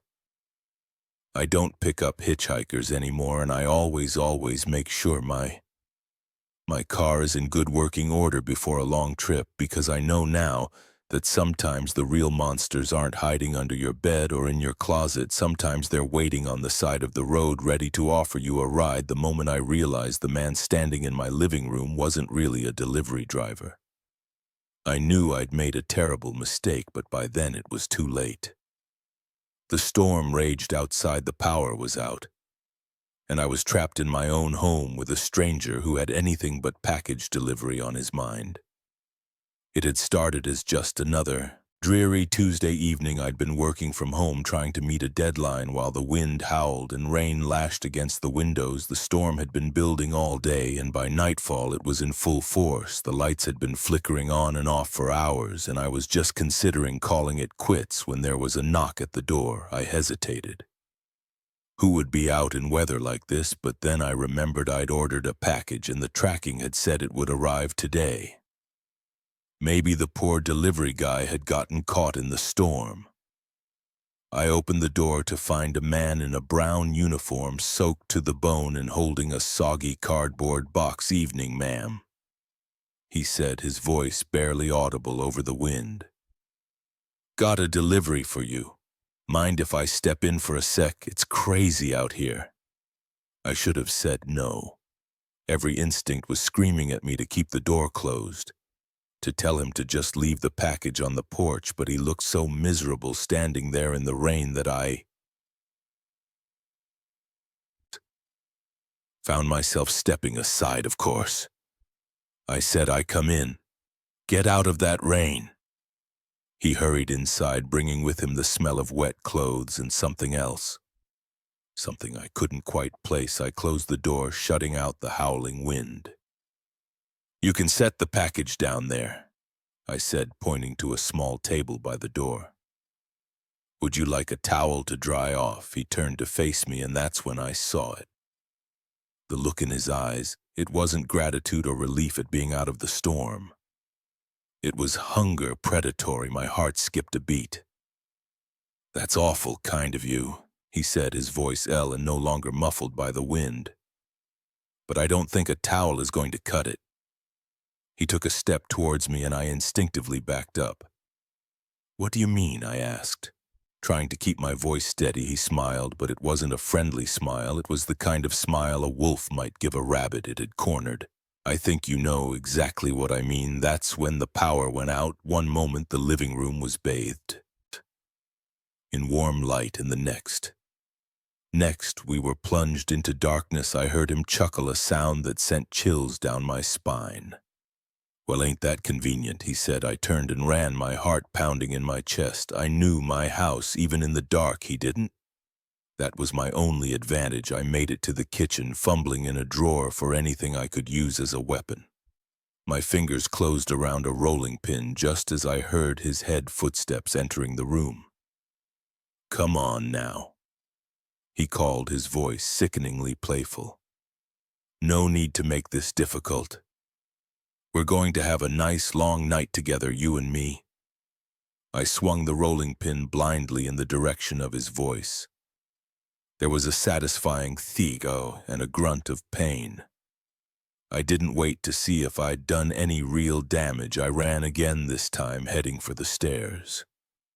I took them two at a time, my free hand skimming the wall to keep my bearings in the darkness behind me. I could hear him recovering, his footsteps heavy on the stairs. "You're going to pay for that," he growled, all pretense of friendliness gone. I made it to my bedroom and slammed the door shut, fumbling with the lock. It wouldn't hold him for long, but it might buy me enough time to think of a plan. My eyes darted around the room, adjusting to the dim light coming through the window phone. I needed my phone, but where was it? In my panic, I couldn't remember where I'd left it. The door shuddered as he threw his weight against it. The lock wouldn't hold for long. I dove for my bedside table, yanking open drawers. Nothing. Where was it? Another slam against the door. I heard wood splintering then. I remembered my phone was downstairs, charging in the living room. My stomach dropped. I was trapped, phoneless, in a dark room with a madman trying to break down the window. It was my only chance. I ran to it, throwing it open. The wind and rain immediately whipped into the room, soaking me in seconds. I looked down. It was a long drop to the ground over the porch roof. I might break something if I jumped, but it was better than the alternative. Just as I was about to climb out, a flash of lightning illuminated the yard, and there, parked behind my car, was a van. A van that definitely wasn't a delivery vehicle. How long had he been watching me? Waiting for his chance. The bedroom door exploded inward with a crash that made me jump. He stood there, silhouetted in the doorway, his breath coming in heavy pants. "Nowhere left to run," he said, taking a step into the room.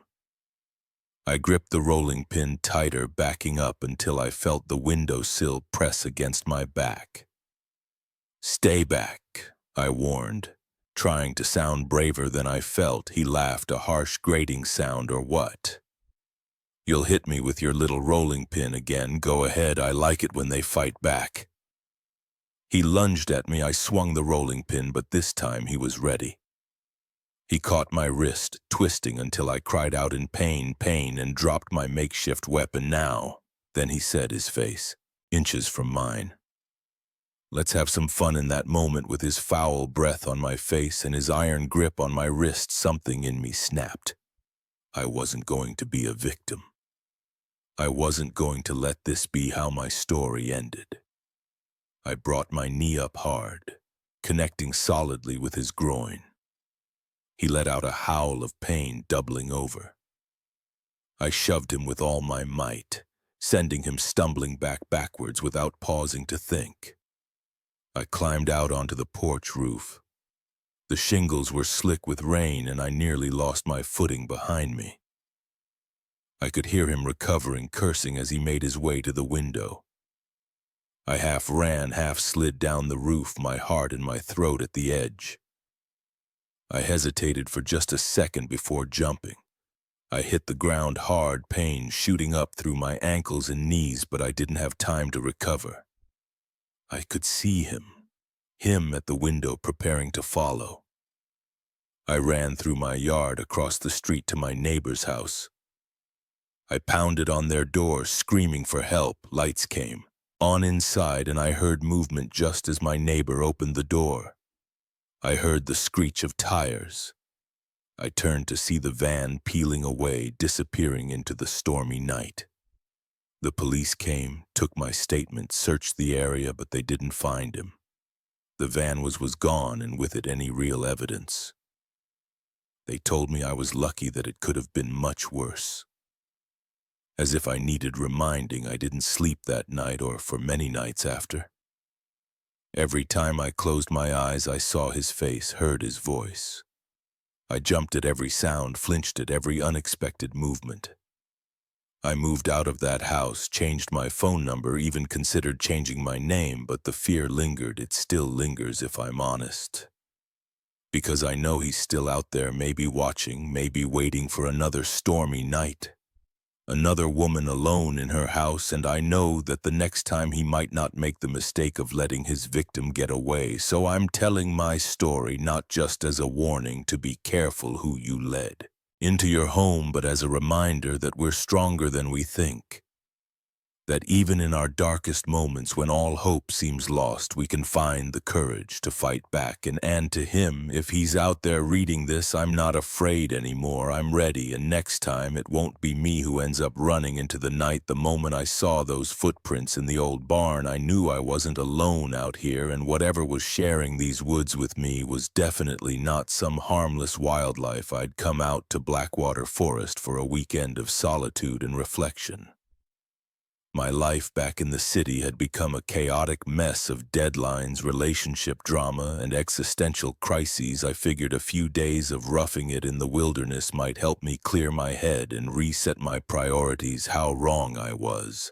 The first day had gone well enough. I'd hiked several miles into the forest, found a nice clearing to set up my tent, and spent the afternoon exploring the surrounding area as the sun began to set. I'd gathered wood for a fire and settled in for a quiet evening. Under the stars, it wasn't until the next morning that things started to feel off. I woke up to find my backpack had been moved from where IID left it outside my tent. At first, I thought maybe an animal had gotten curious during the night, but nothing was torn or chewed, just rearranged. It was odd, but I brushed it off and went about my day. I decided to explore further into the forest, following a barely visible trail that seemed to wind between the towering pines. The deeper I went, the denser the woods became. The canopy overhead grew so thick that only slivers of sunlight managed to penetrate, casting eerie shadows on the forest floor. That's when I stumbled upon the old barn. It was tucked away in a small clearing, its weathered boards gray with age and half hidden beneath a tangle of vines. It looked like it hadn't been used in decades. Maybe even a century. Curiosity got the better of me, and I decided to take a closer look. The door creaked ominously as I pushed it open, sending a shiver down my spine. The interior was dim dust, moles dancing in the few beams of light that managed to sneak through cracks in the walls. Old farm equipment lay scattered about, rusted and broken. But it was the floor that caught my attention. Footprints, fresh ones, pressed into the thick layer of dust that covered the wooden planks. They weren't animal tracks. I mean, they definitely weren't mine. These were human footprints, and judging by their clarity, they couldn't be more than a day old. My heart started to race. Who else could be out here? I was, miles from any road or trail. The park ranger had told me I was the only camper registered in this area for the weekend. As my eyes adjusted to the gloom, I noticed something else: food wrappers, empty water bottles, signs of recent human habitation. But this was no ordinary campsite. The wrappers were piled in one corner as if someone had been staying here for an extended period, and there, scrawled on one of the walls in what looked disturbingly like dried blood, was a message. "They're coming, run." I backed out of the barn, my breath coming in short gasps. This was wrong, all wrong. I needed to get back to my campsite, pack up, and get the hell out of these woods. As I turned to leave, something caught my eye. There, half hidden in the tall grass near the barn's entrance, was a cell phone. My hands shook as I picked it up. The screen was cracked, but it still had power. I pressed the home button and my blood ran cold. The background image was a selfie of a young woman smiling at the camera, but it was the date on the lock screen that made my stomach lurch. It was from 3 days ago, which meant whoever this phone belonged to had been here very recently, and judging by the state of the barn and that ominous message, they might be in serious trouble. I shoved the phone in my pocket and started back towards my campsite, moving as quickly and quietly as I could. The forest, which had seemed so peaceful yesterday, now felt oppressive.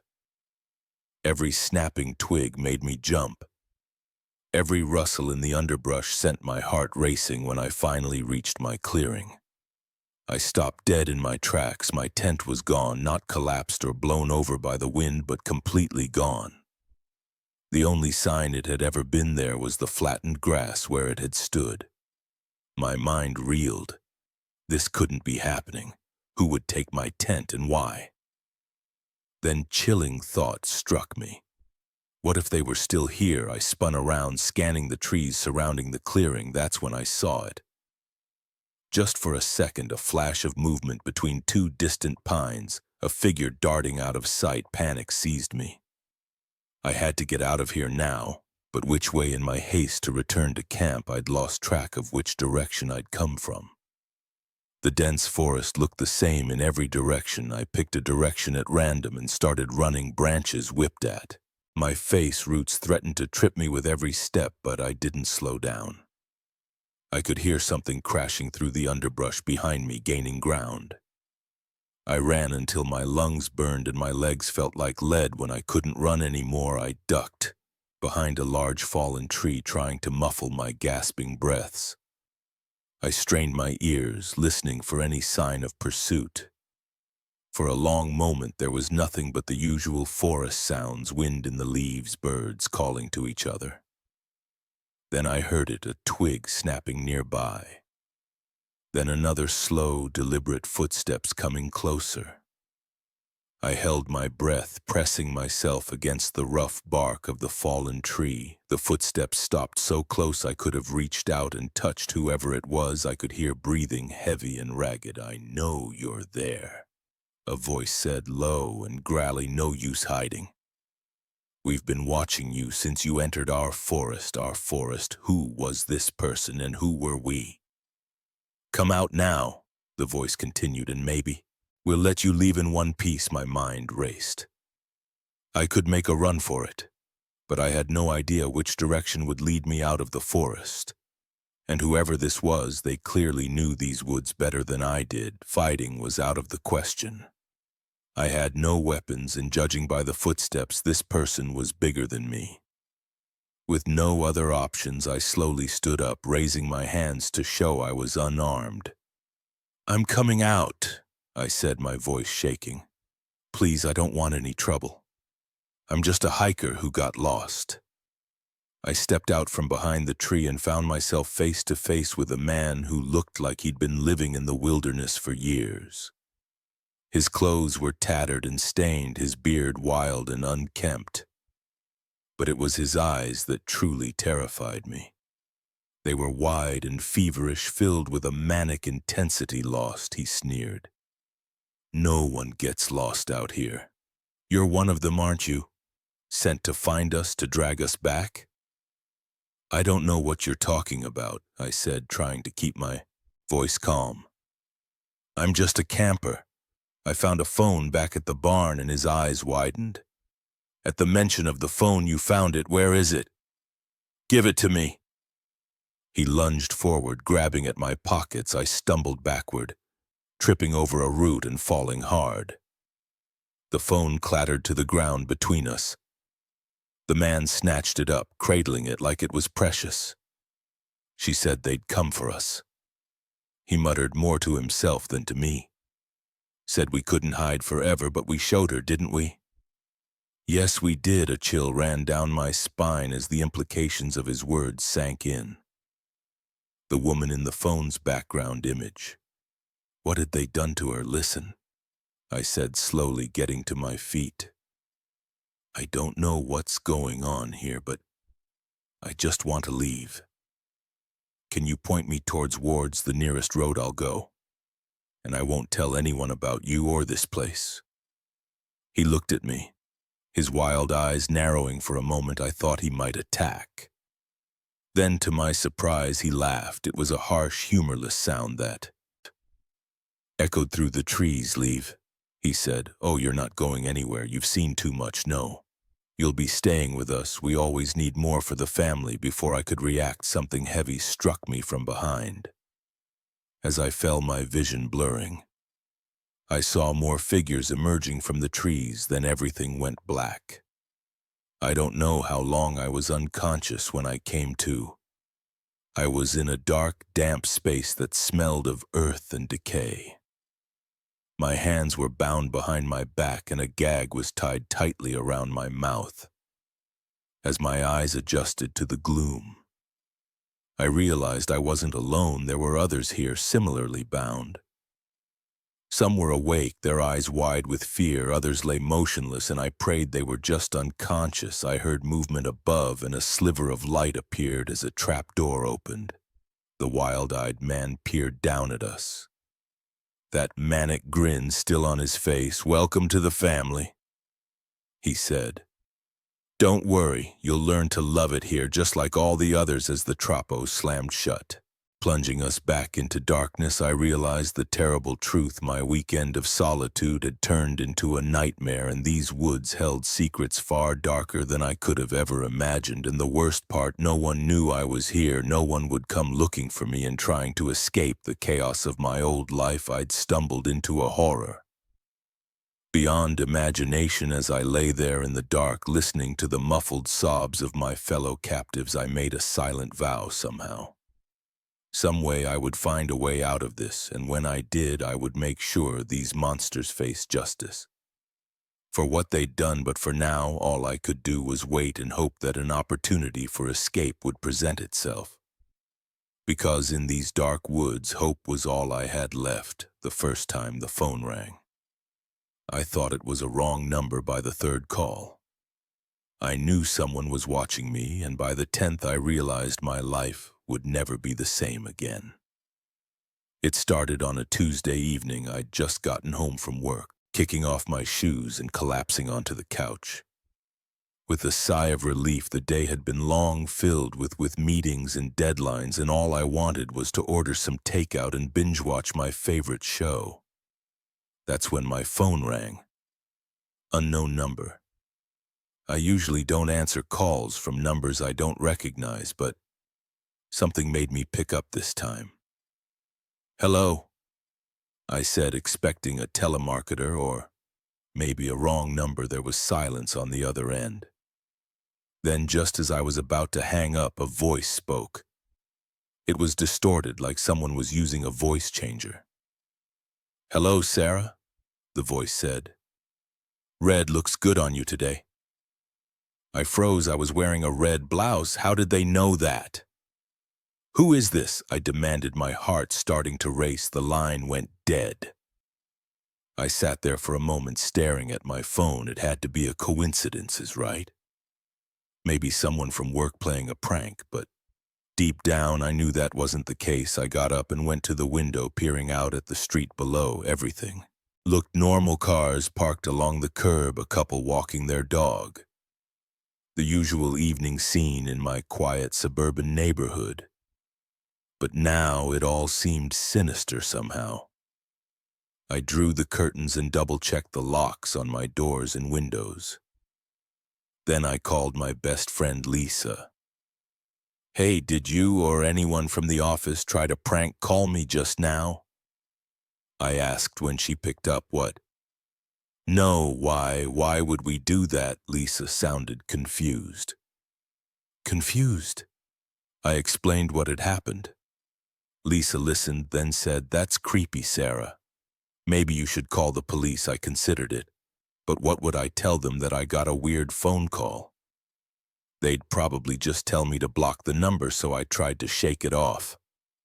I ordered my food, settled in with my show, and tried to forget about the strange call. But an hour later, my phone rang again. Same unknown number. This time I didn't answer. It rang 4 times, then stopped. A moment later, a text came through. "Why didn't you answer, Sarah? Don't you want to talk?" To me, my hand shook as I dropped the phone onto the couch. This wasn't happening. This couldn't be happening. I picked up the phone again and blocked the number. Then I turned off all the lights in my apartment and sat in the dark, watching the street through a crack in the curtains. Nothing seemed out of place, no suspicious cars, no one lurking in the shadows, but I couldn't shake the feeling of being watched. I didn't sleep much that night. Every noise made me jump. Every shadow seemed to move. When morning finally came, I was exhausted and on edge. I called in sick to work. I couldn't face going outside, couldn't bear the thought of being in public where anyone could be watching me around noon. My phone rang again, different unknown number. I let it go to voicemail. A minute later, I got a text: "Staying home today.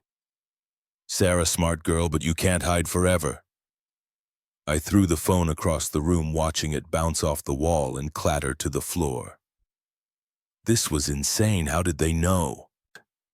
I was home. Were there cameras in my apartment? Was someone watching from outside? I spent the next hour searching every inch of my place, looking for hidden cameras or microphones. I found nothing. But that didn't make me feel any better. The calls and texts continued throughout the day, each one more personal, more threatening than the last. "That pizza you ordered last night looked good. Maybe we should share one sometime. Your mother would be so disappointed if she knew what you did last summer." I wonder if your boss knows about those files you accessed after hours. How did they know these things, the pizza? I could understand. If someone was watching my building, but the thing about my mother, the files at work, this was information no stranger should have by evening. I was a wreck. I hadn't eaten, hadn't showered, hadn't done anything but pace my apartment and jump at every sound. That's when the final call came this time. When I answered, the voice wasn't distorted. "Hello?" "Sarah," said a man's voice, smooth and cultured. "I think it's time we met in person, don't you?" "Who are you?" I whispered, my voice shaking. "What do you want from me?" He chuckled, a sound that sent chills down my spine. "Oh, Sarah, it's not about what I want from you. It's about what you're going to do for me." "I'm calling the police," I said, trying to sound braver than I felt. "You're not," he replied calmly, "because if you do, I'll have to share some very interesting information with some very interested parties. Information about what really happened to your father's company, about where that money really went." My blood ran cold. How could he possibly know about that? I'd been so careful, covered my tracks so well. "What do you want?" I asked, defeated. "Meet me at the corner of 5th and Main in 1 hour," he said.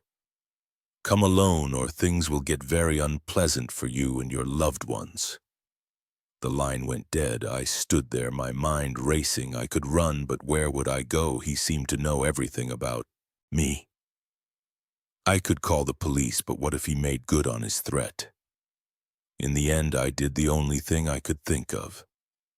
I wrote down everything that had happened, sealed it in an envelope addressed to Lisa, and left it on my kitchen table. Then I grabbed my keys and headed out. The streets were quiet as I drove to the meeting point. It was late and a light rain had started to fall, giving everything a ghostly, surreal quality. I parked a block away and walked the rest of the distance, my heart pounding so hard I thought it might burst out of my chest as I approached the corner. I saw a man standing under a streetlight. He was tall, well-dressed, with salt and pepper hair and a neatly trimmed beard. He looked like he could be someone's kindly uncle or a successful businessman. Not at all what I had imagined. He smiled as I approached, but it didn't reach his eyes. "Those were cold, calculating, Sarah," he said, extending his hand. "So good to finally meet you in person." I didn't take his hand. "What do you want from me?" I asked, my voice barely above a whisper. He chuckled again, that same chilling sound I'd heard on the phone, straight to business. "I like that. Well, Sarah, what I want is simple. I want you to use your unique skills to help me with a little project." "What kind of project?" He pulled out a USB drive and held it up. "On this drive is a list of names and account numbers. I need you to do what you do best. Move the money, hide the trail, just like you did for your father." I felt sick. He wanted me to launder money for him to use the same skills that had gotten me into this mess in the first place, and if I refuse, I asked, already knowing the answer.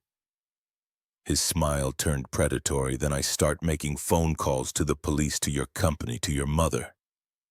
How do you think she'd react to learning what her daughter really is?" I closed my eyes, feeling trapped. This was it. This was the moment my past had finally caught up with me. "Okay," I said, opening my eyes and meeting his gaze. "I'll do it. But after this, you leave me alone. No more calls, no more threats." "We're done." He nodded, handing me the USB drive. "Of course you do this job well, and you'll never hear from me again."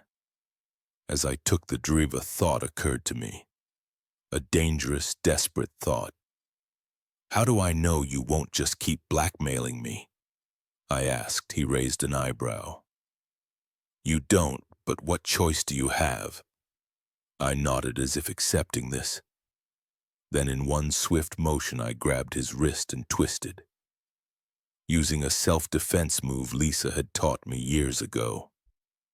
He cried out in surprise and pain, dropping his phone. I snatched it up and ran behind me. I could hear him shouting, his footsteps pounding on the wet pavement. I ran harder than I'd ever run in my life, my lungs burning, my legs aching. I didn't stop until I reached the police station 3 blocks away. Gasping for breath, I burst through the doors and approached the desk sergeant.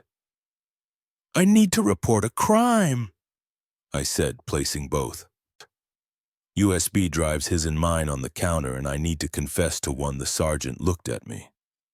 Then at the drives, his expression a mix of confusion and concern. "All right, miss," he said slowly. "Why don't you start from the beginning?" So I did. I told him everything about the calls, the threats, the blackmail, and about what I'd done for my father all those years ago. It wasn't easy. I knew I was throwing away my freedom, my future, but as I spoke, I felt a weight lifting off my shoulders. No more secrets, no more looking over my shoulder. They arrested me, of course, and him too. When they caught up with him trying to flee the city, it turned out he was wanted for similar schemes in 3 other states. As they led me to a cell, I caught a glimpse of myself in a mirror. I looked tired, scared, but also relieved. The nightmare of the past few days, of the past few years, really was over. I don't know what the future holds for me now. There will be trials, probably prison time, but for the first time in a long time, I feel like I can breathe. The phone won't ring anymore with threats and demands. The shadows won't hold hidden watchers. I'm not free, but in a strange way, I've never felt more liberated, because now, finally, the only voice I have to answer to is my music. Own the moment I realized the footsteps behind me weren't my own echo. I knew this midnight run was about to become a nightmare, but by then it was too late to turn back. I've always been a night owl, preferring the quiet solitude of the city after dark. That's why I started jogging at night. The streets were emptier. The air cooler, and the usual hustle and bustle of the day faded into a peaceful hum of distant traffic and the occasional hoot of an owl. This particular night was no different, or so I thought. I laced up my running shoes, popped in my earbuds, and headed out into the cool autumn air. The moon was full, casting long shadows across the sidewalks and giving everything an ethereal, almost eerie glow. I started my usual route, heading towards the park. The streetlights flickered as I passed under them, creating a strobe-like effect that played tricks on my eyes. But I was used to it, barely noticing as I focused on my breathing and the rhythm of my feet hitting the pavement. It wasn't until I entered the park that I first noticed something. Something was off. The park was usually deserted at this hour, save for the occasional homeless person on a bench or late-night dog walker. But tonight it felt different. The air seemed heavier, somehow charged with an energy I couldn't quite place. I shook off the feeling, chalking it up to pre-marathon jitters. I had a big race coming up, and my nerves had been on edge for days. I picked up my pace, my breath coming in steady puffs as I rounded the large fountain at the center of the park. That's when I heard it. Footsteps just slightly out of sync with my own. I glanced over my shoulder, but the path behind me was empty, just shadows and moonlight. I frowned, slowing my pace slightly. The footsteps slowed too, my heart rate already elevated from the run kicked up a notch. I told myself I was being paranoid, that it was just an echo or my imagination playing tricks on me. But as I rounded the next bend, the footsteps grew louder, more distinct. I stopped abruptly, spinning around to confront whoever was following me, but there was no one there. The path stretched out behind me, empty and silent. The only sound was my own ragged breathing and the distant hum of the city. "Hello."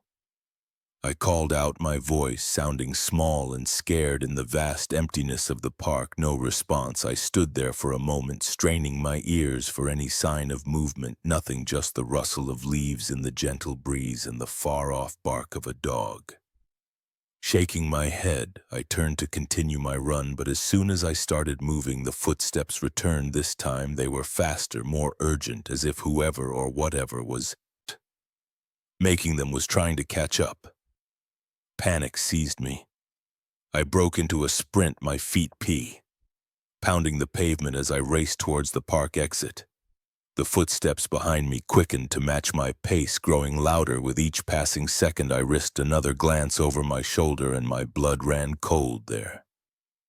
Just at the edge of my vision, I caught a glimpse of a dark figure. It was too far away to make out any details, but I could see it was keeping pace with me effortlessly. I ran harder, my lungs burning, my legs aching. I had to get out of the park, back to the relative safety of the well-lit streets. But no matter how fast I ran, the footsteps stayed right behind me. Never falling behind. Never quite catching up. As I neared the park exit, a stitch formed in my side, slowing me down. The footsteps grew closer. I could hear heavy breathing now. Not my own, coming from just behind me. I burst out of the park gates, onto the sidewalk, nearly colliding with the startled couple walking their dog. I mumbled a breathless apology as I sprinted past them, not daring to slow down or look back. "Hey, are you okay?" the man called after me, but I was already halfway down the block. I ran without direction, taking random turns, trying to lose my pursuer in the maze of city streets, but no matter where I went, those footsteps followed. Sometimes they'd fade slightly, as if fall in behind, only to suddenly sound right at my heels again. My mind raced as fast as my feet. Who was following me? What did they want? I hadn't seen anyone suspicious when I left my apartment. Had they been waiting for me in the park? The thought sent a fresh wave of terror through me. I turned down a narrow alley, hoping to cut through to the next street over. It was a mistake. The alley was darker than I'd realized, the tall building on either side blocking out what little moonlight there was. Halfway through, I tripped over something, a discarded box or a piece of trash, I couldn't tell, and went sprawling. Hit the ground hard, the rough asphalt scraping my palms and knees. For a moment I lay there, stunned and winded. Then I heard it. The footsteps, slow and deliberate now. Entering the alley, I scrambled to my feet, ignoring the pain in my hands and knees, but as I turned to run, I realized with horror that I was facing a dead end. The alley was blocked by a high chain-link fence. The footsteps drew closer. I spun around, pressing my back against the fence. "Who's there?" I shouted, trying to sound braver than I felt. "I'm warning you. I've called the police." No response. Just those steady footsteps growing louder, closer. I looked around frantically for anything I could use as a weapon. My eyes fell on a broken piece of pipe lying among some trash. I snatched it up, holding it out in front of me like a sword. "Stay back!" I yelled. "I'm armed!" The footsteps stopped for a long moment. There was nothing but silence. Then slowly a figure emerged from the shadows at the mouth of the alley. My grip on it. The pipe tightened as the figure drew closer in the dim light. I couldn't make out any features. It was just a silhouette, tall and menacing. It stopped a few feet away from me, close enough that I could hear its breathing, slow and even, as if it hadn't been chasing me at all. "What do you want?" I asked, my voice shaking despite my best efforts to sound tough. The figure tilted its head almost curiously, then to my shock it spoke. "I want you to wake up, Sarah." I blinked, confused. "What?" "Wake up." It repeated, its voice oddly familiar now. "You're having a nightmare." Suddenly the alley around me began to blur and fade. The figure in front of me shifted, becoming smaller, less threatening. I felt a hand on my shoulder, shaking me. "Gently, Sarah, honey, wake up. You're having a bad dream." I opened my eyes with a gasp, sitting bolt upright in bed. My husband, Mark, was sitting beside me. his face creased with concern. "Are you okay?" he asked, rubbing my back soothingly. "You were thrashing around and mumbling in your sleep." I looked around, disoriented. I was in our bedroom. Early morning light filtering through the curtains. No dark alleys, no mysterious pursuers. Just the familiar comfort of home.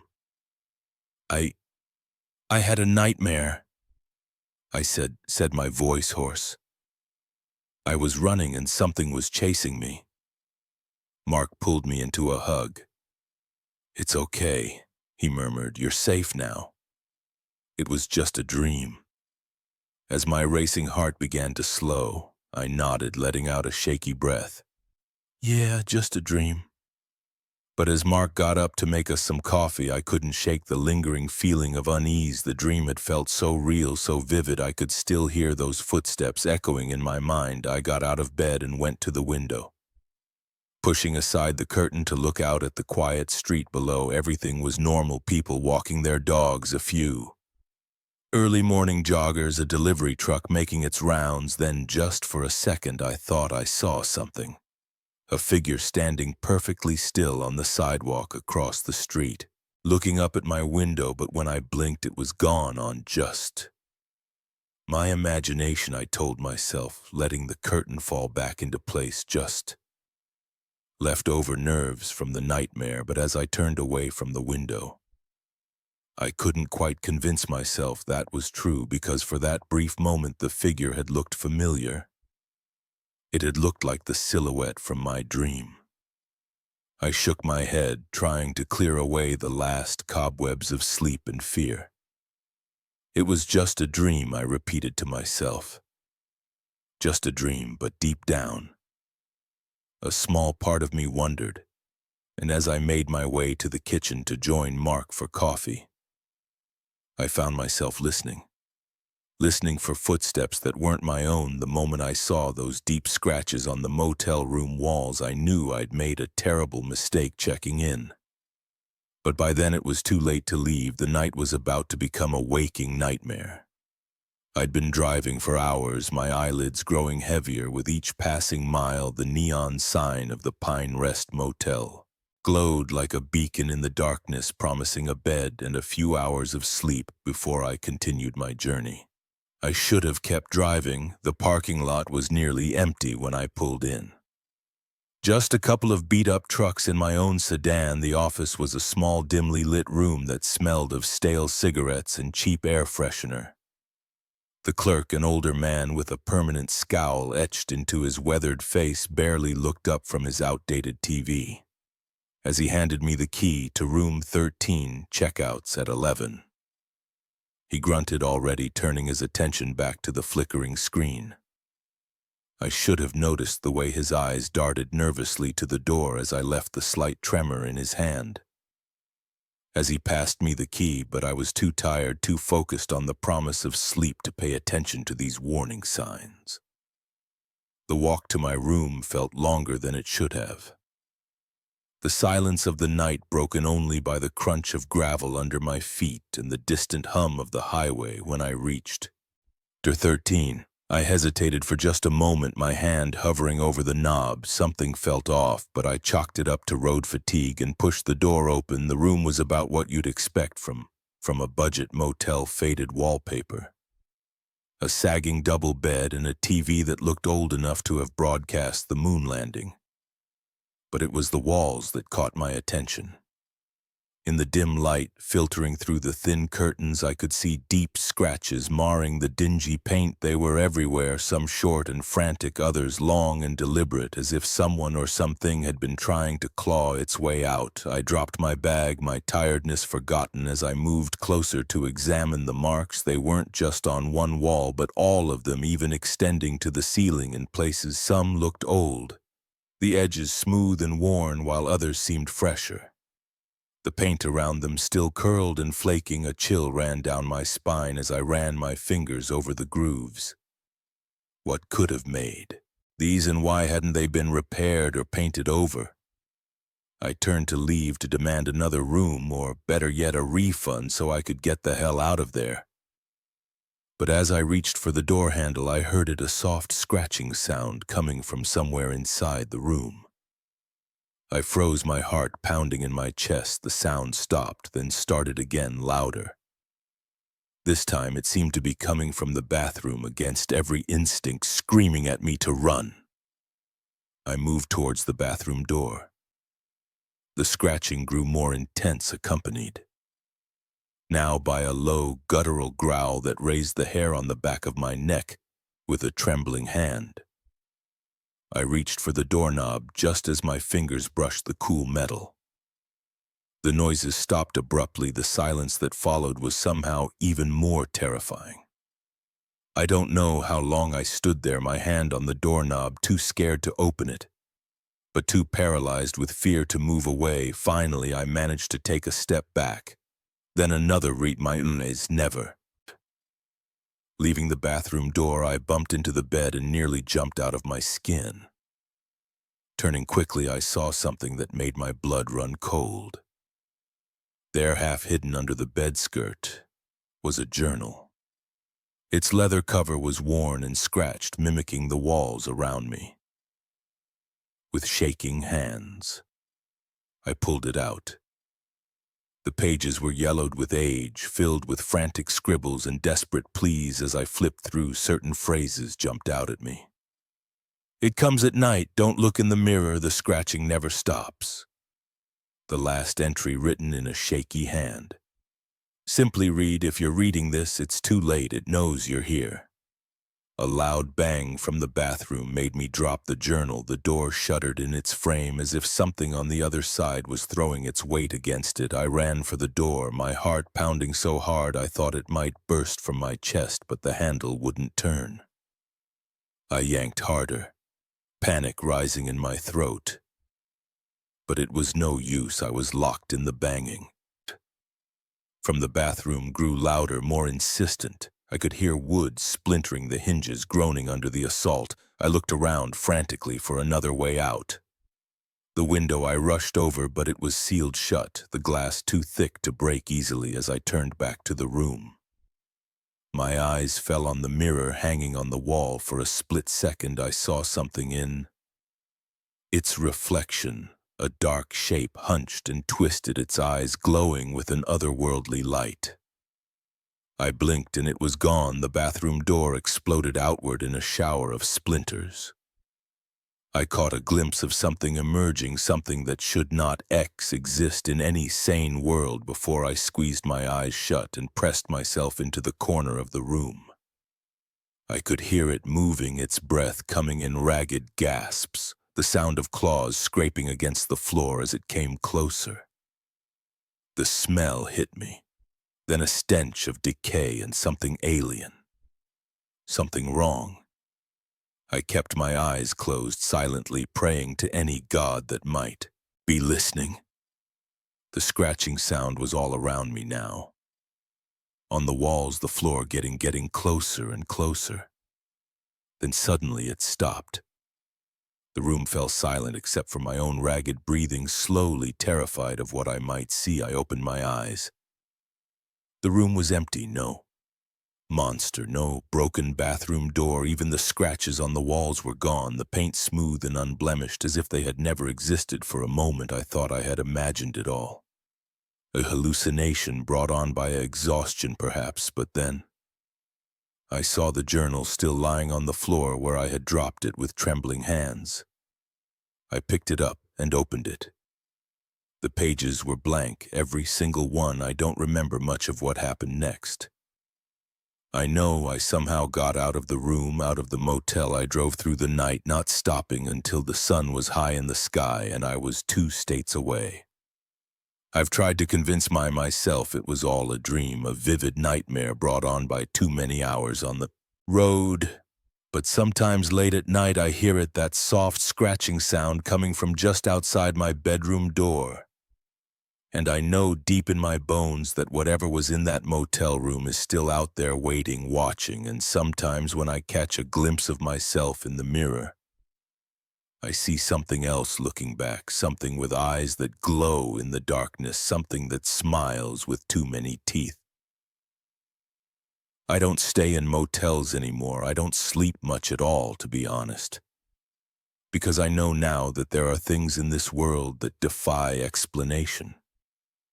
Things that lurk in the shadows of run-down motels and haunt the spaces between reality and nightmare, and I know that one day those scratches will appear on my walls, the journal will reappear, its pages filled once more with desperate warnings, and whatever was in room 13 will finally finish what it started. Until then, I keep driving, always moving, never stopping for too long in one place, because as long as I'm on the road, as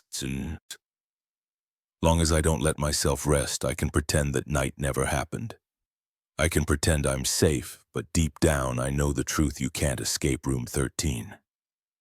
Not really, not ever. The moment I heard the footsteps in the attic, I knew this house-sitting gig was going to be anything but ordinary. My parents had always kept that door locked, but now, in the dead of night, something was moving up there, and I was about to discover why some doors are better left unopened. It was supposed to be a quiet week. My parents had finally taken that European vacation they'd been planning for years, and they'd asked me to keep an eye on the house at 25. I was well past the age of throwing wild parties when the folks were away, so they trusted me implicitly, plus I figured it would be a nice break from my cramped apartment in the city. The first couple of days were uneventful. I worked remotely from Dad's study, enjoyed Mom's well-stocked kitchen, and relished the peace and quiet of suburban life. But on the third night, everything changed. I was up late binging a new series on Netflix when I heard it, a soft thud, like something heavy being dropped coming from above. At first, I thought it might be the house settling. It was an old place built in the 60s and had its fair share of creaks and groans, but then I heard it again, followed by what sounded distinctly like footsteps. My heart started racing. The attic had always been off limits when I was growing up. Dad kept it locked, claiming it was full of old junk and probably not safe to walk around in. But now there was definitely something up there moving around. I muted the TV and listened intently. The footsteps continued slow and deliberate, moving from one end of the attic to the other, then silence. I sat there for what felt like hours, straining my ears for any further sound. Nothing. Eventually, exhaustion won out over fear, and I fell into a fitful sleep on the couch. The next morning, I convinced myself it had been a dream, probably just the wind, or maybe a raccoon had somehow gotten into the roof space. But as I made my way upstairs to shower, I noticed something that made my blood run cold. The attic door, always locked for as long as I could remember, was slightly ajar. I stood at the bottom of the narrow staircase, staring up at that sliver of darkness. Every instinct told me to close the door, lock it if I could, and forget about it, but curiosity, that damned human trait, got the better of me.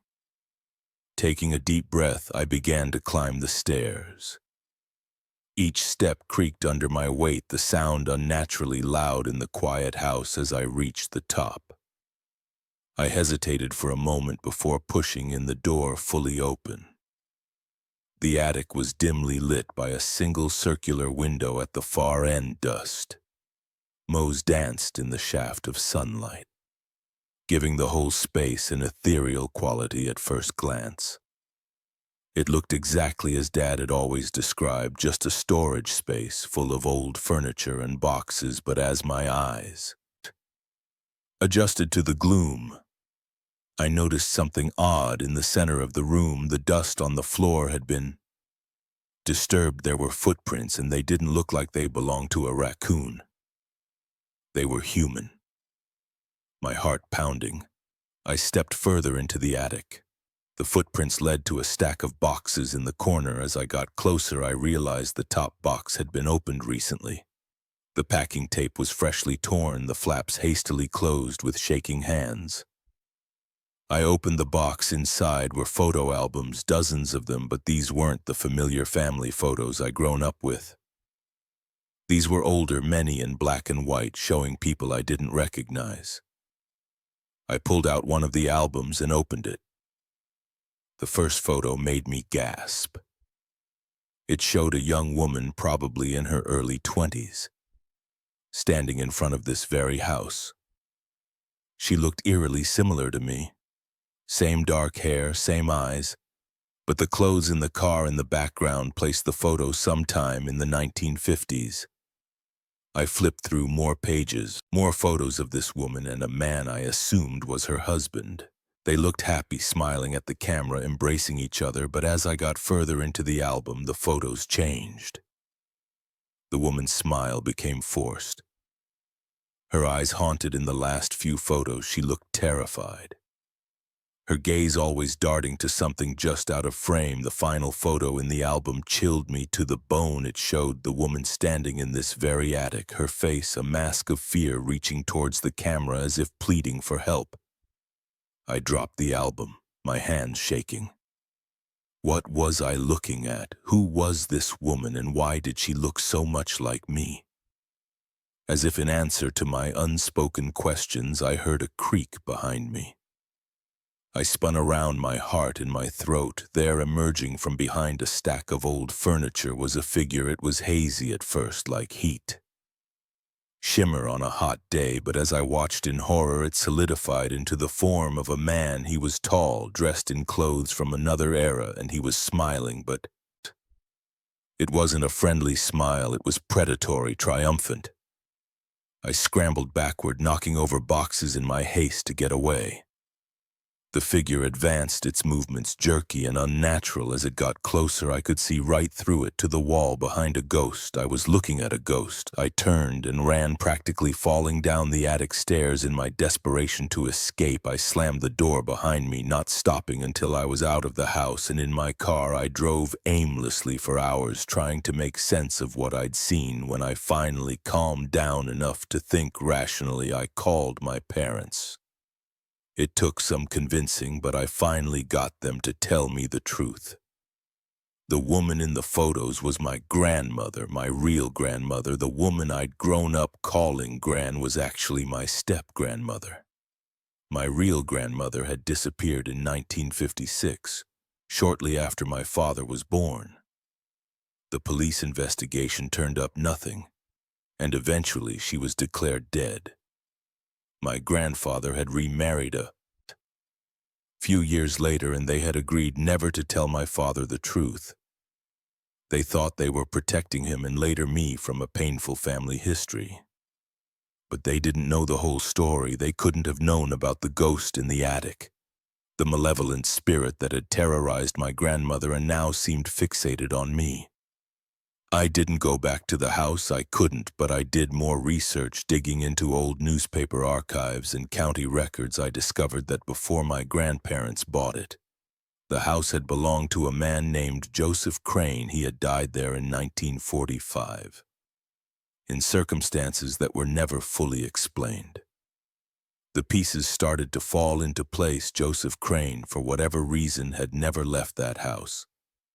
His spirit had remained, growing more powerful and malevolent. Over time, he had tormented my grandmother, perhaps driven her to run away or worse, and now, decades later, he had sensed my presence, another woman of the family line back in his domain.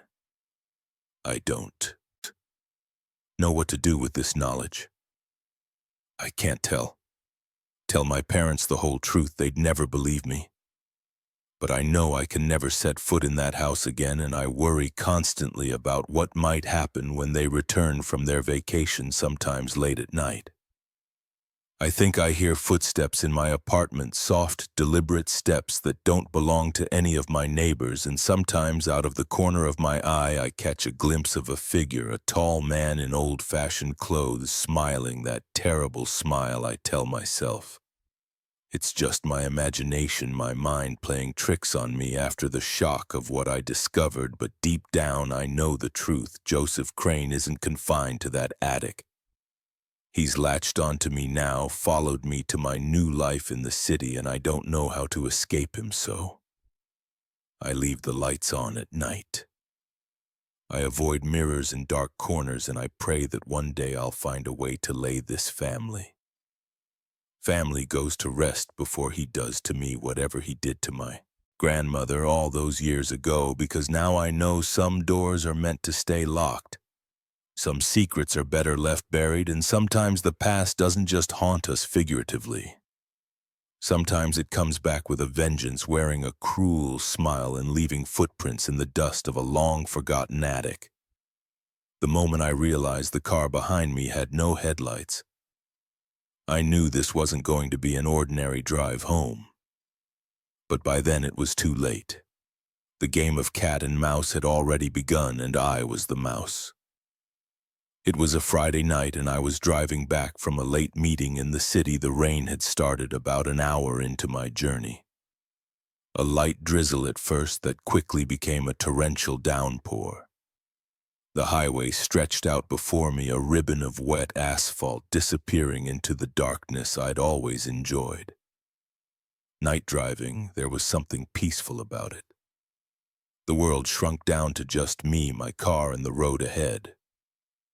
But tonight that peace was shattered by an uneasy feeling in the pit of my stomach. I first noticed the car about 20 minutes into my drive. It was a dark sedan, maybe black or dark blue. It was hard to tell in the rain. What caught my attention was that it had no headlights on in this weather. That seemed not just dangerous, but impossible. How could they see where they were going at first? I didn't think much of it. Maybe they'd forgotten to turn them on, or perhaps there was an electrical problem. I expected them to realize their mistake and either turn on their lights or pull over. But they didn't. The car kept pace with me, always staying a few car lengths behind. Close enough that I could make out its shape in my rear-view mirror, but far enough that I couldn't see the driver. I increased my speed a little, hoping they'd fall behind. They matched me perfectly, maintaining the distance between us. I slowed down and they slowed too. That's when the uneasiness turned to fear. This wasn't normal behavior. No one drives like this, especially not in a rainstorm at night. I tried to rationalize it. Maybe they were just using me as a guide, following my taillights since their headlights were out. But if that was the case, why not get closer? Why maintain this eerily precise distance? I fumbled for my phone, thinking I should call someone, but who? The police? What would I tell them? That I was being followed by a car with no headlights? It sounded ridiculous, even in my own head, as I debated what to do. I approached a fork in the highway. My exit was coming up a less traveled road that led to my small hometown at the last second. I made a decision. Instead of taking my usual exit, I stayed on the main highway. The car behind me smoothly followed my change of direction. My heart started racing. This wasn't a coincidence. They were definitely following me. I pressed down on the accelerator, pushing my speed well above the limit. The car behind me kept ping face effortlessly. No matter how fast I went, they maintained that same precise distance. Rain lashed against my windshield. The wipers struggling to keep up. The lines on the road blurred, making it hard to see where I was going, but I didn't dare slow down. I passed a few other cars, their headlights momentarily illuminating my rearview mirror. Each time I hoped to see the mysterious car behind me to confirm that I wasn't going crazy, but in the white glare all I could see was darkness, where the car should be as soon as the other cars passed. Though there it was again, still maintaining its distance, still with no headlights. I was nearing another exit when a crazy idea struck me. I waited until the last possible second, then swerved across 2 lanes of traffic and took the exit ramp.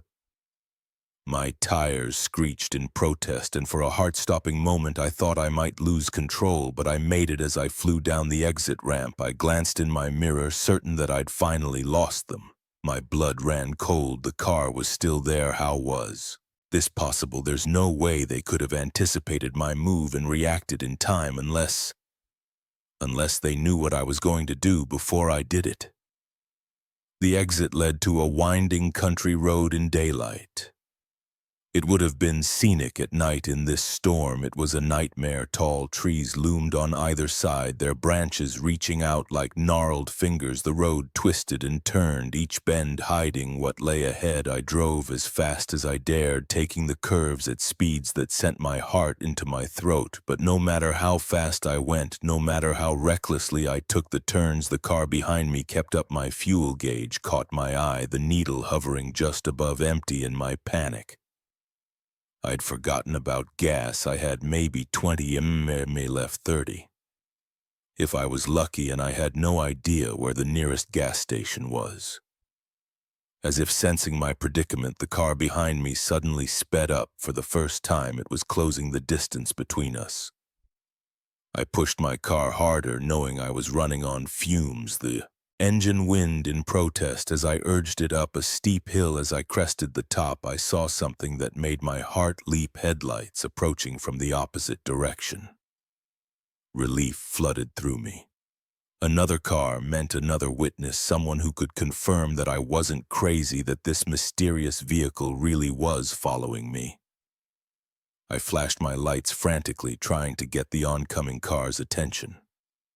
It was getting closer. Close enough that I could see it was a pickup truck. Just as the truck was about to pass me, I glanced in my rearview mirror. The car behind me was gone. I slammed on my brakes, my car skidding on the wet road. The truck blared its horn as it swerved around me, but I barely noticed. I was too busy staring at my mirror in disbelief. The road behind me was empty. No headlights, no dark shape lurking in the shadows. Nothing. I sat there, my hands shaking on the steering wheel. Rain drumming on the roof. Had I imagined it all? Was it possible that the stress and the late hour had caused me to hallucinate? A tap on my window made me jump. It was the truck driver, looking concerned. I rolled down my window. "You okay?" he asked, rain dripping from the brim of his cap. "Saw you flash your lights. Car trouble." I opened my mouth to explain, then closed it. How could I possibly describe what had just happened? I thought I saw something on the road. I lied. "An animal, maybe. Sorry for scaring you." He nodded, though he didn't look entirely convinced. "Well, be careful out here. This road can be treacherous in weather like this. Nearest town's about 10 mi ahead. If you need help." I thanked him, and he returned to his truck as he drove away. I took a deep breath, trying to calm my nerves. Maybe it had all been in my head. The rain, the late hour, the winding road, it was the perfect recipe for an overactive imagination. I was about to start driving again when something caught my eye. There on the passenger seat was a piece of paper. I was certain it hadn't been there before. With trembling hands, I picked it up. It was a note written in handwriting. I didn't recognize the message, sent a chill down my spine. "Thanks for the chase. See you again soon." I looked up, my eyes darting to every shadow, every dark space around me. But there was nothing, just the rain, the trees, and the empty road stretching out before me. I crumpled the note in my fist and threw it out the window. Then I started my car and drove, pushing the speed limit the whole way home. I didn't stop until I was safely in my garage. The door closed firmly behind me. That was 3 weeks ago. I haven't driven at night since then. I varied my routes to and from work, always staying on busy roads, always in broad daylight. I've checked my car for tracking devices, changed the locks on my house. Even considered moving to a new town. But deep down I know it won't matter, because whoever or whatever was in that car that night, they weren't following my vehicle, they were following me, and I have a terrible feeling that our game of cat and mouse isn't over. It's just on pause. So now every night I sit by my window watching the street outside, and I wait for the moment when a dark car with no headlights will turn onto my street, because I know it's coming. It's only a matter of time, and when it does, I'll be ready because this time I won't be the mouse, this time I'll be the cat. The first time I saw him lurking outside my building, I thought it was just a coincidence. By the third time I knew I was being watched.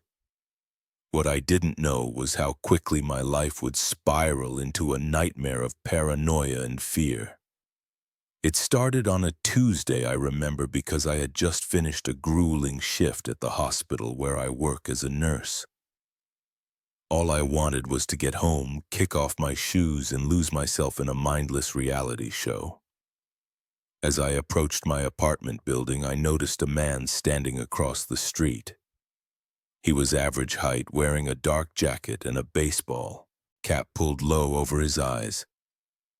Something about the way he stood perfectly still, his gaze fixed on my building, made the hair on the back of my neck stand up. I quickened my pace, fumbling with my keys as I reached the entrance. As I glanced back, the man was gone. I brushed it off as paranoia brought on by exhaustion and too many true crime podcasts. The next day I saw him again. Same spot, same stance, same unsettling stillness. This time as I hurried inside, I could feel his eyes on me, burning into my back. I nearly dropped my keys twice before managing to get the door open by Friday. I was a nervous wreck. He was there every day, always in the same spot, always watching. I had started varying my routes home, even leaving work at different times, but it didn't matter. He was always there waiting. I considered calling the police, but what would I tell them? That a man was standing on a public street, that I had a feeling he was watching me. I had no proof, no evidence of any actual crime, just a gnawing fear that grew stronger with each passing day. On Saturday, things escalated. I had spent the day holed up in my apartment, too afraid to go out. As evening fell, I peered out my window, half expecting to see him in his usual spot. The street was empty, and I felt a wave of relief wash over me. Maybe it was over. Maybe he had moved on. That's when I heard it. A soft knock at my door. My heart leaped into my throat. I lived alone, and I wasn't expecting anyone. I crept to the door, my bare feet silent on the hardwood floor. The peephole showed an empty hallway. I waited, barely breathing, straining my ears for any sound. Another knock, louder. This time I jumped back, my hand flying to my mouth to stifle a scream. Whoever was out there, they were standing to the side of the door, out of view of the peephole. "Who's there?" I called out, hating how my voice trembled. Silence. Then package delivery. The voice was muffled but distinctly male. My mind raced. You see,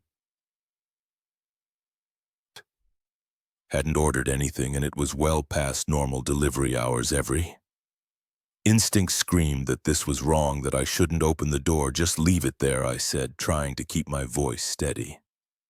"I'll get it later. Need a signature." The voice replied. I backed away from the door, my heart pounding so hard I could feel it in my throat. This wasn't right. This wasn't normal. I fumbled for my phone, my fingers shaking as I dialed 911. As I raised the phone to my ear, I heard a sound that made my blood run cold. The unmistakable click of a key in the lock. My lock. I dropped the phone and ran for the bedroom, slamming the door shut behind me and wedging a chair under the handle. I could hear the front door opening, slow, deliberate footsteps entering my apartment. "Here, Kitty. Kitty," a voice called out, sickeningly playful. Time to stop running. I looked around frantically for a weapon. Anything I could use to defend myself.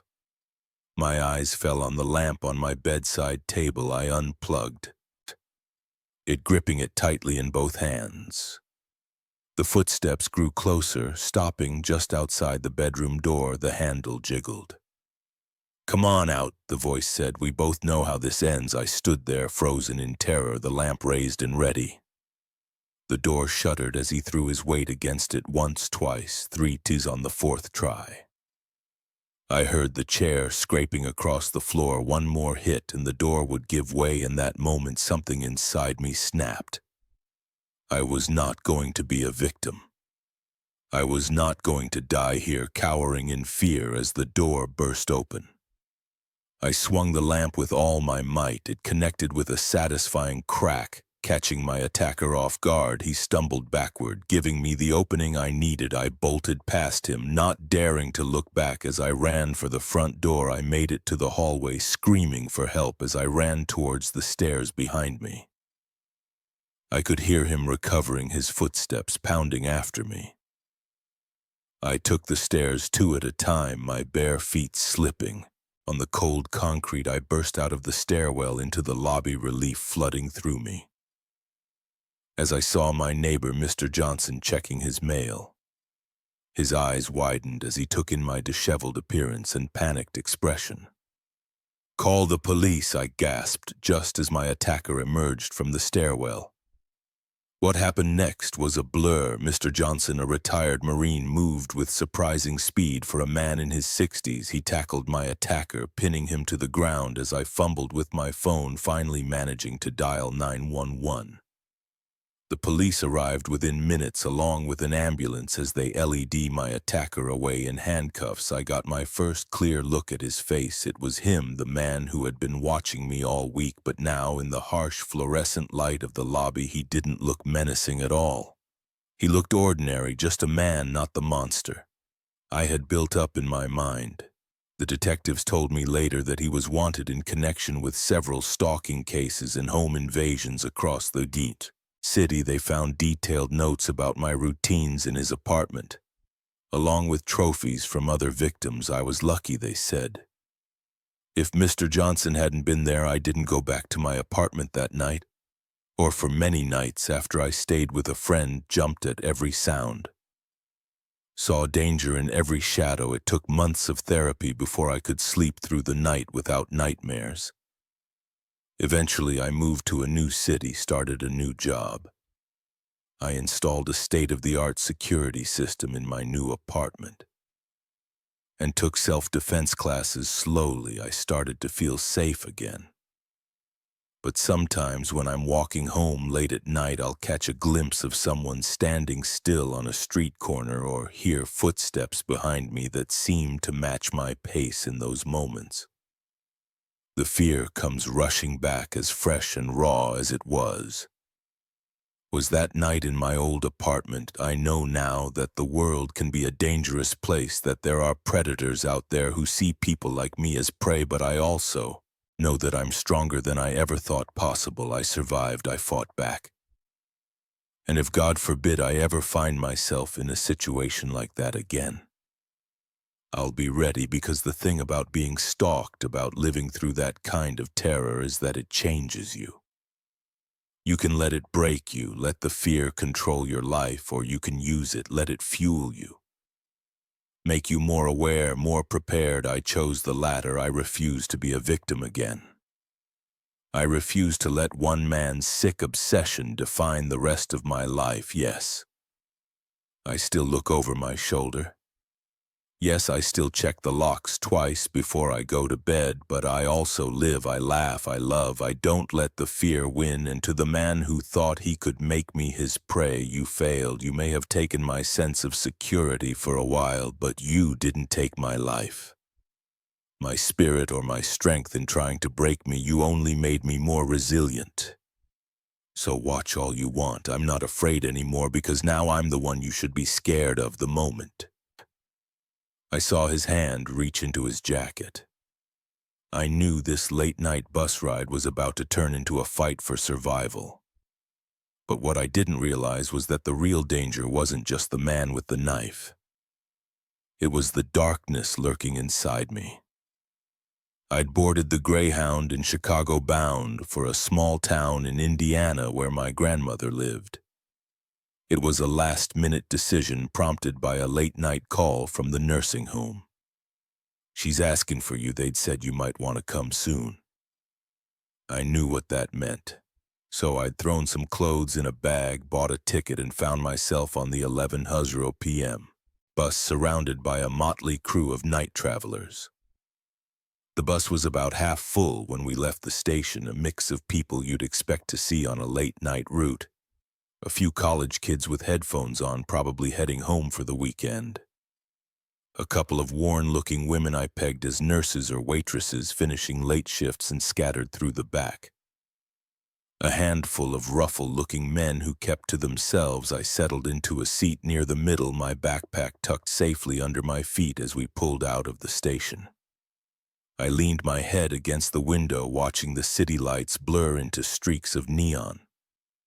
The gentle rumble of the engine and the swaying of the bus soon lulled me into a light doze. I'm not sure how long I'd been asleep when I felt it, that prickle on the back of your neck when you know you're being watched. I opened my eyes slowly, trying not to make it obvious I was awake. Through the reflection in the window, I could see a man had moved to the seat. Directly behind me, he was leaning forward, his eyes fixed on the back of my head. My heart rate picked up, but I forced myself to stay calm. Maybe he was just looking out the window, maybe I was being paranoid. I shifted in my seat, making a show of stretching and yawning like I'd just woken up naturally as I did. I got my first clear look at him. He was older, maybe in his 50s, with a scruffy beard and eyes that seemed to gleam with an unsettling intensity in the dim bus lighting. When our eyes met, he didn't look away. Instead, his mouth curved into a smile that sent a chill down my spine. Finally awake. "Sleeping Beauty," he said his voice low and rough. I mumbled something non-committal and turned back around, my mind racing. The bus was quieter now, most of the other passengers asleep or engrossed in their phones. We were on a stretch of dark highway, nothing but fields and forests on either side. I felt him lean closer, his breath hot on my ear. "You got any cash on you, sweetheart, or maybe a nice phone I could borrow?" My blood ran cold. This was really happening. I was about to be robbed on a Greyhound bus in the middle of nowhere. I don't have much. I stammered, my voice barely above a whisper. "Just a few dollars for food," he chuckled, a sound devoid of any real humor. Now, don't lie to me. I've been watching you. Nice bag, nice clothes. I bet you've got all sorts of goodies in there." I turned to face him, hoping to reason with him, to appeal to whatever humanity he might have left. That's when I saw his hand disappear into his jacket. Time seemed to slow down. I saw the gleam of metal as he pulled out a knife, small but wickedly sharp. I saw the way his eyes darted around the bus, checking if anyone was watching, and I saw the moment he decided he was going to use that knife, and whether I cooperated or not in that instant. Something inside me shifted. The fear didn't disappear, but it was joined by something else, a cold, clear determination, a voice in my head that said, "Not today, not me." As his hand came up with the knife, I moved. All those self-defense classes my mom had insisted I take suddenly kicked in. I grabbed his wrist with both hands, twisting it hard while driving my elbow back into his face. I felt something crunch his nose, probably, and he let out a muffled yell of pain and surprise. The knife clattered to the floor as I launched myself over the seat, landing on top of him. We grappled in the narrow space, his size and strength against my desperation and adrenaline. I could hear shouts from the other passengers now, people waking up to the commotion. He managed to get a hand around my throat, squeezing hard. Black spots danced at the edges of my vision as I gasped for air with my free hand. I scrabbled on the floor, searching for the knife. My fingers closed around the handle. Just as I felt consciousness starting to slip away, I didn't think I just acted. The knife went in just below his ribs, sliding in with a sickening ease. His eyes widened in shock, his grip on my throat loosening. I pushed him off me, scrambling back into the aisle. The bus erupted into chaos. People were screaming. The driver was yelling something about pulling over, but all I could focus on was the man slumped in the seat, blood seeping through his shirt where the knife still protruded. I stood there shaking as the bus ground to a halt on the shoulder of the highway. The driver was on his radio calling for police and an ambulance. A woman who said she was a nurse pushed past me, kneeling beside my attacker, to check his pulse. "He's alive," she announced, and I felt a wave of relief wash over me. I hadn't killed him. I wasn't a murderer. The next few hours passed in a blur. Police cars and an ambulance arrived, their lights painting the inside of the bus in alternating red and blue. I gave my state, went over and over, my voice sounding strange and distant to my own ears. They took the knife as evidence, photographed the bruises forming on my neck, asked me 100 questions about what had happened. By the time they were done, the sky was starting to lighten with the first hints of dawn. An officer told me I was free to go, that it was a clear case of self-defense. They offered to call someone for me. But I shook my head. I just wanted to get to my grandmother as I waited for another bus to come pick up the stranded passengers. I found myself thinking about the man, not the one who had attacked me, but the one I had become in those few terrifying moments. The one who had been capable of driving a knife into another human being without hesitation. I'd always thought of myself as gentle, non-violent. But now I knew the truth. Given the right circumstances, pushed far enough, I was capable of anything. It was a chilling realization, but also in a strange way empowering. The replacement bus arrived just as the sun was cresting the horizon. As I boarded my backpack, clutched tightly to my chest, I caught a glimpse of my reflection in the window. I looked different, somehow older. Harder. The eyes that stared back at me weren't those of a victim, but of a survivor. I found a seat near the front this time, away from the other passengers, as the bus pulled away, continuing its journey as if nothing had happened. I closed my eyes and took a deep breath. I was alive, I was safe, and I was stronger than I ever knew. But as the bus rolled on towards my destination, I couldn't shake the feeling that something fundamental had changed. The world felt different now, more dangerous but also more conquerable, and I knew that I would never be the same person who had boarded that first bus in Chicago, that person had died somewhere on that dark stretch of highway, replaced by someone new.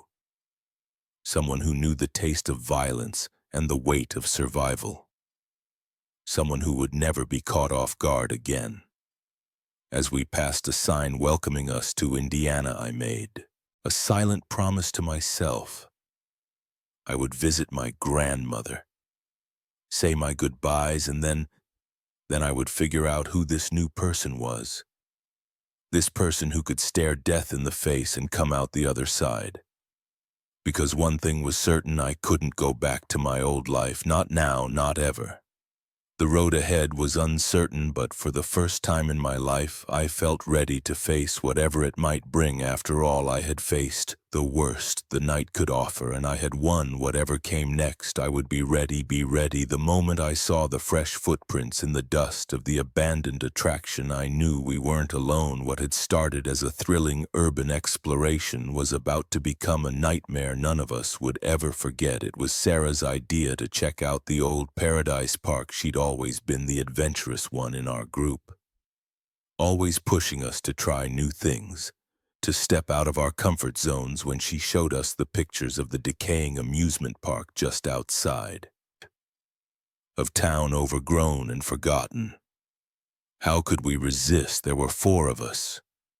Sarah the daredevil, Mike, her boyfriend always eager to impress her, Jess, my best friend since kindergarten, and me, Alex the cautious one who somehow always got roped into these escapades. We arrived at Paradise Park just as the sun was setting, casting long shadows across the rusted gates and faded signs. The place had been closed for over a decade, left to rot after a series of accidents and financial troubles. Now it stood as a ghostly reminder of happier times. Its once cheerful attractions turned eerie in the fading light. "This is awesome," Sarah whispered as we slipped through a gap in the fence. Her eyes were shining with excitement, and I couldn't help but feel a thrill of anticipation myself. We made our way down what used to be the main thoroughfare, our flashlights illuminating peeling paint and broken windows. The silence was oppressive, broken only by the crunch of gravel under our feet and the occasional creak of metal in the wind. "Let's check out the funhouse," Mike suggested, pointing to a dilapidated building with a faded clown face painted on the front. The clown's smile seemed more like a grimace. Now its eyes dark and hollow. As we approached, I noticed something odd. The door, which should have been locked or at least difficult to open after years of disuse, swung open easily at Sarah's touch. Inside, our flashlights revealed a maze of mirrors, some cracked, others surprisingly intact. "Look at this," Jess called out, her voice echoing strangely in the enclosed space. She was pointing at the floor, where a clear set of footprints LED through the dust. "Probably just some other explorers," Mike said. But he didn't sound convinced. We followed the footprints deeper into the funhouse, past warped mirrors that made our reflections stretch and contort in unsettling ways. The further we went, the more uneasy I felt. The footprints were fresh, the dust still unsettled around. Then suddenly Sarah gasped. In one of the mirrors, just for a second, I saw a figure that wasn't one of us. It was tall, unnaturally so, with long, spindly limbs and a face hidden in shadow. By the time I turned around, it was gone. "Did you see that?" Sarah's voice was barely above a whisper before anyone could answer. We heard it, a laugh, high-pitched and unnatural, echoing through the funhouse. It didn't sound human. Panic set in. We turned to run, but in the maze of mirrors it was hard to tell which way LED out. Every turn seemed to bring us to another dead end, our own terrified reflection staring back at us. The laughter got closer, interspersed now with the sound of footsteps, not the shuffle of someone walking, but the quick, erratic patter of something scurrying on too many legs there, Mike shouted. Pointing to a sliver of moonlight, we'd found the exit. We burst out of the funhouse, gasping for air, but our relief was short-lived. As our eyes adjusted to the darkness, we realized the entire park had changed. The rides, which had been still and lifeless when we entered, were now moving. The rusty Ferris wheel creaked as it turned, empty seats swinging in the breeze. The merry-go-round spun, its painted horses frozen in an eternal gallop. And there were sounds, copy music, tinny and off-key, and the distant shouts and laughter of a crowd that wasn't there. "We need to get out of here," Jess said, her voice shaking. None of us argued. We ran towards the entrance, but it seemed to get no closer. The paths twisted and turned in ways they hadn't before, leading us deeper into the park instead of out. As we passed the carousel, I saw something that made my blood run cold. The horses weren't empty. Shadowy figures sat astride them, their features indistinct, but their eyes glowing with an otherworldly light. One of them turned to look at me, its mouth opening in a silent scream. I ran faster. We found ourselves in front of the old roller coaster, its wooden structure looming above us like the skeleton of some great beast. The cars were moving along the track, the clack, clack, clack of their ascent, echoing in the night in here, Sarah said, pointing to a maintenance door at the base of the coaster. It was our only option behind us. We could hear the scurrying footsteps getting closer. The door opened into a dark tunnel that seemed to lead under the coaster. We plunged in our flashlights, barely penetrating the gloom. The air was thick with dust and the smell of decay. We hadn't gone far when we heard the door slam shut behind us. The sound of a lock clicking into place echoed in the confined space. No, Mike muttered, running back to the door, but it wouldn't budge. That's when we heard the voice. It came from everywhere and nowhere at once. a sound that seemed to bypass our ears and speak directly into our minds. "Welcome, players," it said, its tone jovial but with an undercurrent of malice. "You've entered Paradise Park after hours. That's against the rules, but don't worry. We love rule breakers here. They make the game so much more interesting." A light flickered on ahead of us, illuminating a path forward. We had no choice but to follow it.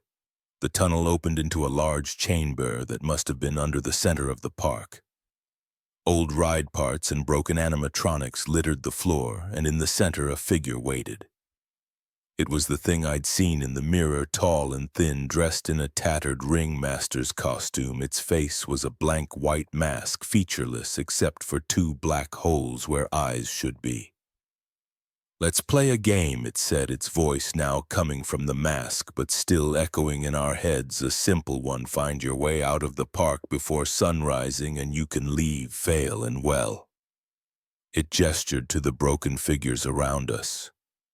"You'll become part of the attractions forever." With a laugh that sent chills down my spine, the figure vanished, leaving us alone in the cavernous space. We spent what felt like hours searching for a way out, navigating through dark tunnels and emerging into different parts of the park. Each area held new horrors: clowns with two wide smiles and sharp teeth, stuffed animals that moved when we weren't looking, shadows that reached out with clawed hands. We lost Mike in the Hall of Mirrors, his scream suddenly cut short as he rounded a corner. Jess disappeared in the haunted house, pulled into the darkness by something we couldn't see. In the end, it was just Sarah and me, running hand in hand through the nightmare the park had become. We could see the exit, the gates glinting in the pre-dawn light. We were going to make it. Then Sarah stumbled as I turned to help her up. I saw them, dark shapes moving, so converging on us from all sides. Sarah looked at me, her eyes wide with fear and resignation. "Go," she said, pushing me away. "One of us has to make it."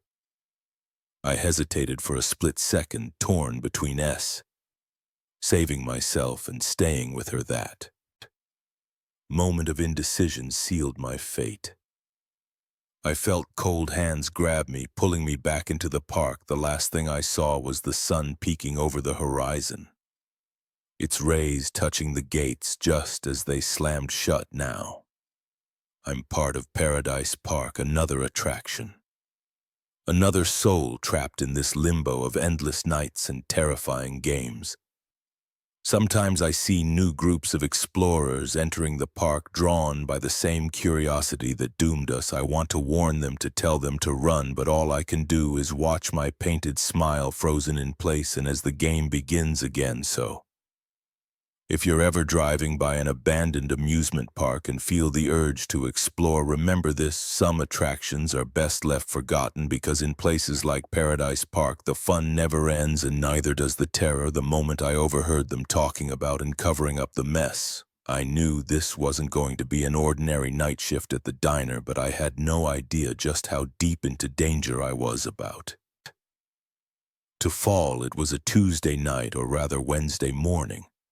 The kind of hour where the only people out are those who have to be and those who probably shouldn't be. I'd been working the graveyard shift at Mel's 24-hour dining ER for about 6 months, and I thought I'd seen it all. Drunks stumbling in for greasy food to soak up, the alcohol truckers stopping for coffee, strong enough to strip paint the occasional group of teenagers high on freedom and lack of sleep. But the two men who walked in at 2:37 a.m. were different. I noticed it right away. They were too alert, too focused for that time of night. One was tall and lean, with close-cropped hair and eyes that never stopped moving.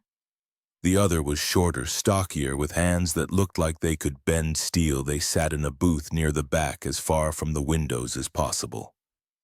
I grabbed my notepad and approached their table. "Welcome to Mel's. What can I get for you, gentlemen?"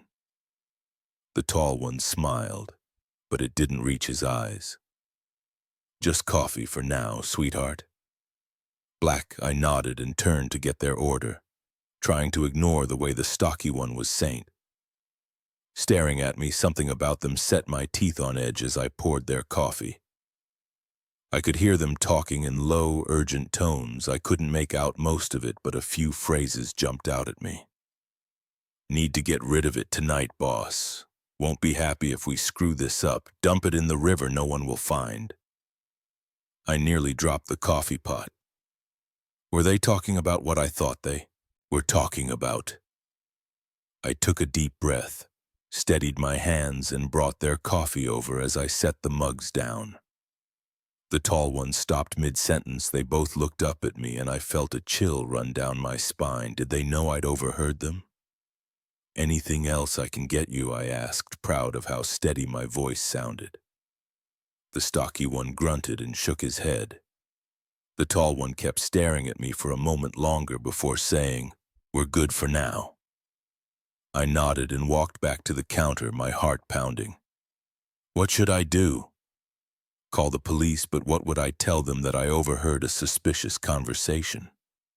They'd laugh me off the phone. I busied myself with wiping down the already clean counter, trying to look like I wasn't paying attention to them, but every nerve in my body was on high alert. They stayed for almost an hour talking in those same low tones. Occasionally one would glance over at me, and I'd pretend to be engrossed in restocking sugar packets or checking the coffee maker. Finally, they stood to leave. The tall one tossed some bills on the table, and they headed for the door as they passed the counter. He paused and turned to me. "You have a good night now," he said, his voice friendly but his eyes cold. "And remember, a smart waitress knows when to forget what she's heard." My blood ran cold. They knew. They knew I'd overheard them. I watched as they got into a nondescript black sedan parked just outside as they drove away. I jotted down the license plate number on my order pad. My hands were shaking so badly I could barely write for the rest of my shift. I jumped at every sound, every customer that came in. I half expected it to be them coming back to make sure I kept quiet by the time my relief showed up at 6:00 a.m. I was a nervous wreck. I debated going straight to the police station, but fear held me back. What if they were watching me? What if they had connections in the police department in a small town like ours? It wasn't unheard of. Instead, I went home and tried to sleep. But every time I closed my eyes, I saw their faces, heard their voices talking about getting rid of it. I must have dozed off eventually because I woke up to my phone ringing. It was my friend Lisa, who worked at the local news station. "Turn on the TV," she said her voice excited. "Channel 5. You're not going to believe this." I fumbled for the remote and flipped to the news. The headline made my heart stop. "Local business mogul found dead in river." The newscaster was talking about how Gerald Hawkins, owner of half the businesses in town, had been found floating in the river early that morning. The police were treating it as a suspicious death as they showed a picture of Hawkins. I recognized him immediately. He was the boss, the men that the diner had mentioned. My mind was racing. I had overheard a murder being planned and covered up. And the killers knew that I knew. I called in sick to work and spent the day pacing my small apartment, jumping at every sound. Should I go to the police? But what proof did I have? Just my word against theirs, and for all I knew, they could have the cops in their pocket. As night fell, I made a decision. I couldn't just sit here and do nothing. I had to find out more. I drove to the diner, parking a block away, and walking the rest of the distance. The place was busier than usual, people gathering to gossip about the big news. I slipped in through the back, nodding to the cook as if I was there for my shift. I made my way to the office, my heart pounding. If there was any evidence of what had happened, it would be in Mel's safe. He kept recordings from the security cameras in there. The office was empty, thankfully. I knew the combination to the safe. Mel wasn't exactly security conscious inside. I found stacks of cash, some paperwork, and a box of USB drives labeled with dates. I grabbed the one from last night and was about to leave when I heard voices approaching. Panicking, I ducked into the supply closet, pulling the door shut just as someone entered the office through the slats in the door. I could see Mel and the tall man from last night. My blood ran cold. "I appreciate your cooperation, Mel," the tall man was saying. "It's always good to have friends in low places." Mel chuckled nervously, happy to help, but "About that waitress, don't worry about her," the tall man said, his voice chilling. "We'll take care of it." They left the office and I waited a few more minutes before slipping out. My mind was reeling. Mel was involved somehow, and they were coming for me. I ran to my car, the USB drive clutched tightly in my hand as I drove home. I kept checking my rearview mirror, convinced I was being followed back in my apartment. I plugged the drive into my laptop. The video quality wasn't great, but it was clear enough. I watched as the two men entered the diner, sat down, had their conversation, and then I saw something that made my blood run cold. After they left, Mel came out of the back office. He walked to their table, picked up something they had left behind, a small bloody knife, and took it back to the office. Mel was involved. He was helping them cover up a murder. I sat there staring at the screen, my mind racing. What should I do now? I had evidence, but going to the police still felt risky, and now I knew that Mel, someone I had trusted, was involved. A knock at my door made me jump. "Sarah, it's Mel. Can we talk?" My heart was pounding so hard I thought it might burst out of my chest. How had he found me? What did he want? I looked around frantically for a way out, but there was only the door in the window, and I was 3 stories up. "Sarah, I know you were at the diner tonight. We need to talk about what you saw." His voice was friendly, but I could hear an edge to it. He knew I knew. I grabbed my phone in the USB drive, looking around for anything I could use as a weapon. The knocking became more insistent. Sarah opened the door. "We can work this out." I made a split-second decision. I couldn't stay here. I opened the window as quietly as I could and looked down. There was a dumpster below, filled with trash bags. It was risky, but it was my only option, just as I heard the sound of a key in the lock. Mel must have a master key for all his employees' departments. I took a deep breath and jumped. I landed hard, the trash bags cushioning my fall, but not enough to prevent a jolt of pain shooting up my leg. I scrambled out of the dumpster just as I heard Mel's voice from above. "She's running. Get her." I ran like I'd never run before, ignoring the pain in my leg, clutching the USB drive like it was a lifeline, because, in a way, it was. It was the only proof I had of what I'd seen and heard. As I ran through the dark streets, my mind was racing. Where could I go? Who could I trust? One thing was clear: my life as I knew it was over. I was in deeper than I'd ever imagined possible, and all because I'd picked up an extra shift at a 24-hour diner the moment the power went out. And the first call came through. I knew this stormy night was about to become a waking nightmare. What I didn't realize was that the terror was coming from inside our own home. It had been raining for days, the kind of relentless downpour that makes you wonder if it'll ever stop. My husband Mark and our 2 kids, Lily and Jack Back, were all huddled in the living room. We'd been playing board games by candlelight, trying to make the best of the power outage that had plunged our neighborhood into darkness an hour earlier. "Mom, I'm scared," Lily whispered, clutching her stuffed rabbit tighter as another crack of thunder shook the windows. I pulled her close, running my fingers through her hair. "It's okay, sweetie. It's just a storm. We're safe in here." If only I'd known how wrong I was. The first call came at 9:47 p.m. Our landline rarely rang these days, but we kept it for emergencies. When it trilled in the darkness, we all jumped. Mark answered, his face illuminated by the flickering candlelight. Hello, I watched as his expression changed from confusion to concern. There's no one here by that name, he said, then paused, listening. No, I think you have the wrong number. He hung up, shaking his head. Weird, some guy asking for someone named Sarah sounded pretty upset. I shrugged it off. Wrong. Numbers happen especially during storms when cell service gets spotty. We went back to our game, but the comfortable atmosphere had shifted. The darkness outside our windows seemed deeper, more menacing. 10 minutes later, the phone rang again. This time I answered. Hello. Heavy breathing on the other end. Then a man's voice, low and urgent. I can see you. A chill ran down my spine. Excuse me, in the living room, blue sweater, you should really close your curtains.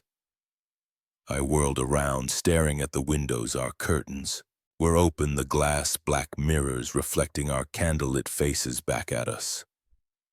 For a second I thought I saw movement outside, but it was gone so fast I couldn't be sure. Who is this? I demanded, my voice shaking. Stop calling here or I'm calling the police. A chuckle. Then the line went dead.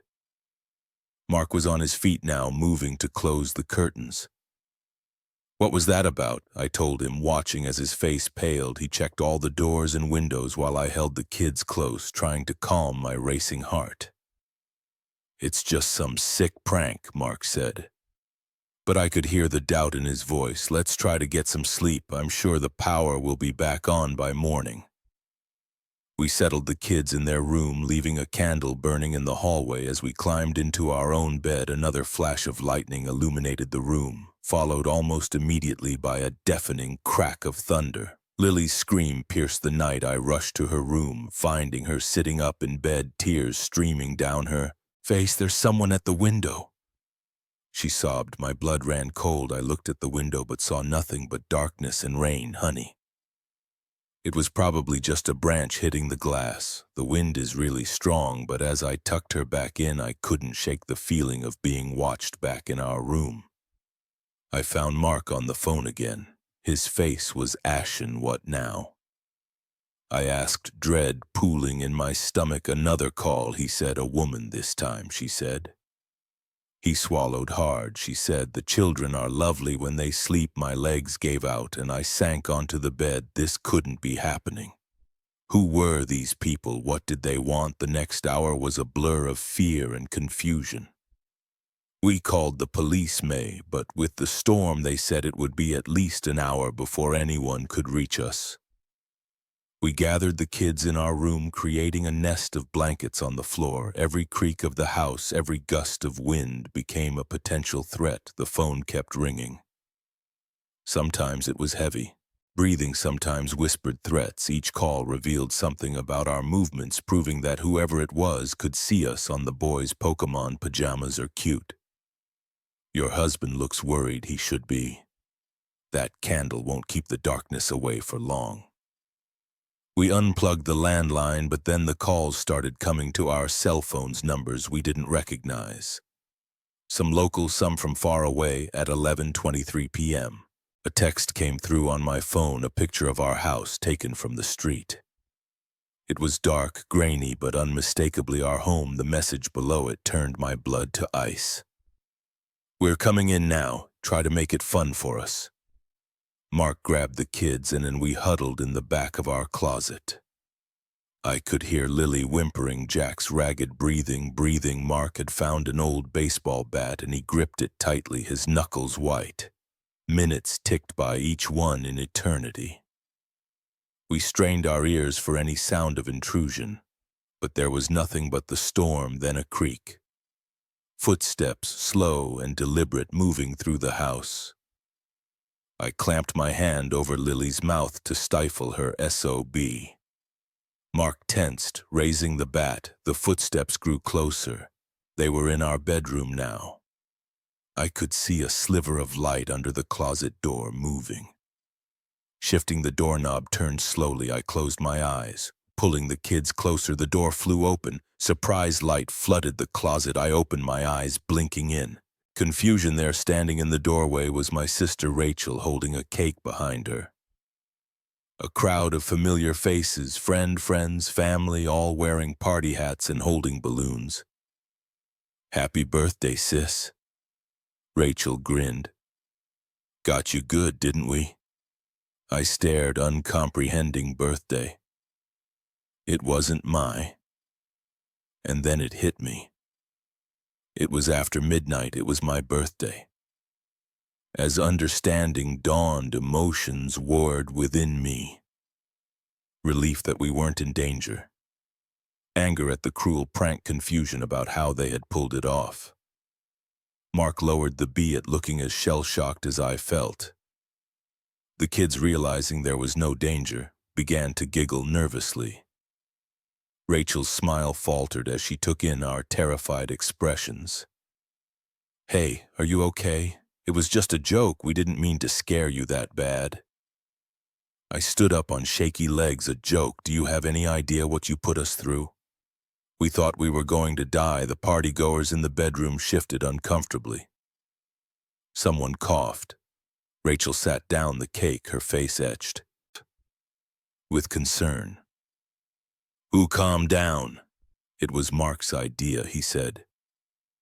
"You'd always wanted a surprise party, but you were too smart to fall for the usual tricks. He came up with the whole thing." I turned to Mark, who had the decency to look ashamed. "You planned this?" He nodded slowly. "I'm so sorry, honey. I never meant for it to go this far. It was just supposed to be a little scary and then funny, but when I saw how frightened you were, I didn't know how to stop it."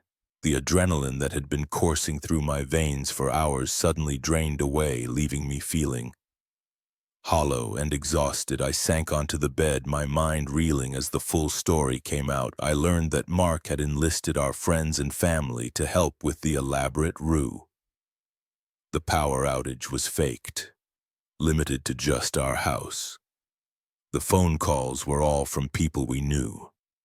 Reading from scripts Mark had prepared, even the photo of our house had been taken days ago and saved for the prank. They had all thought it was a harmless joke, a way to create an unforgettable surprise. None of them had realized just how terrified we'd become in the aftermath as our guest awkwardly ate cake and made stilted conversation.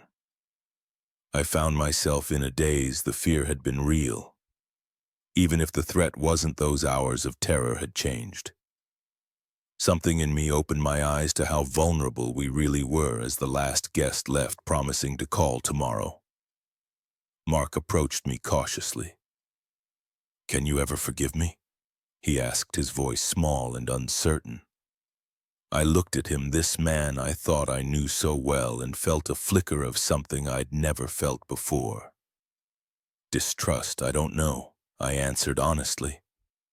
"I really don't know." That night, as I lay awake in bed listening to the real storm that had continued to rage outside, I couldn't shake the feeling that something fundamental had shifted. The safety and security I'd always felt in my home, in my relationships, had been shattered.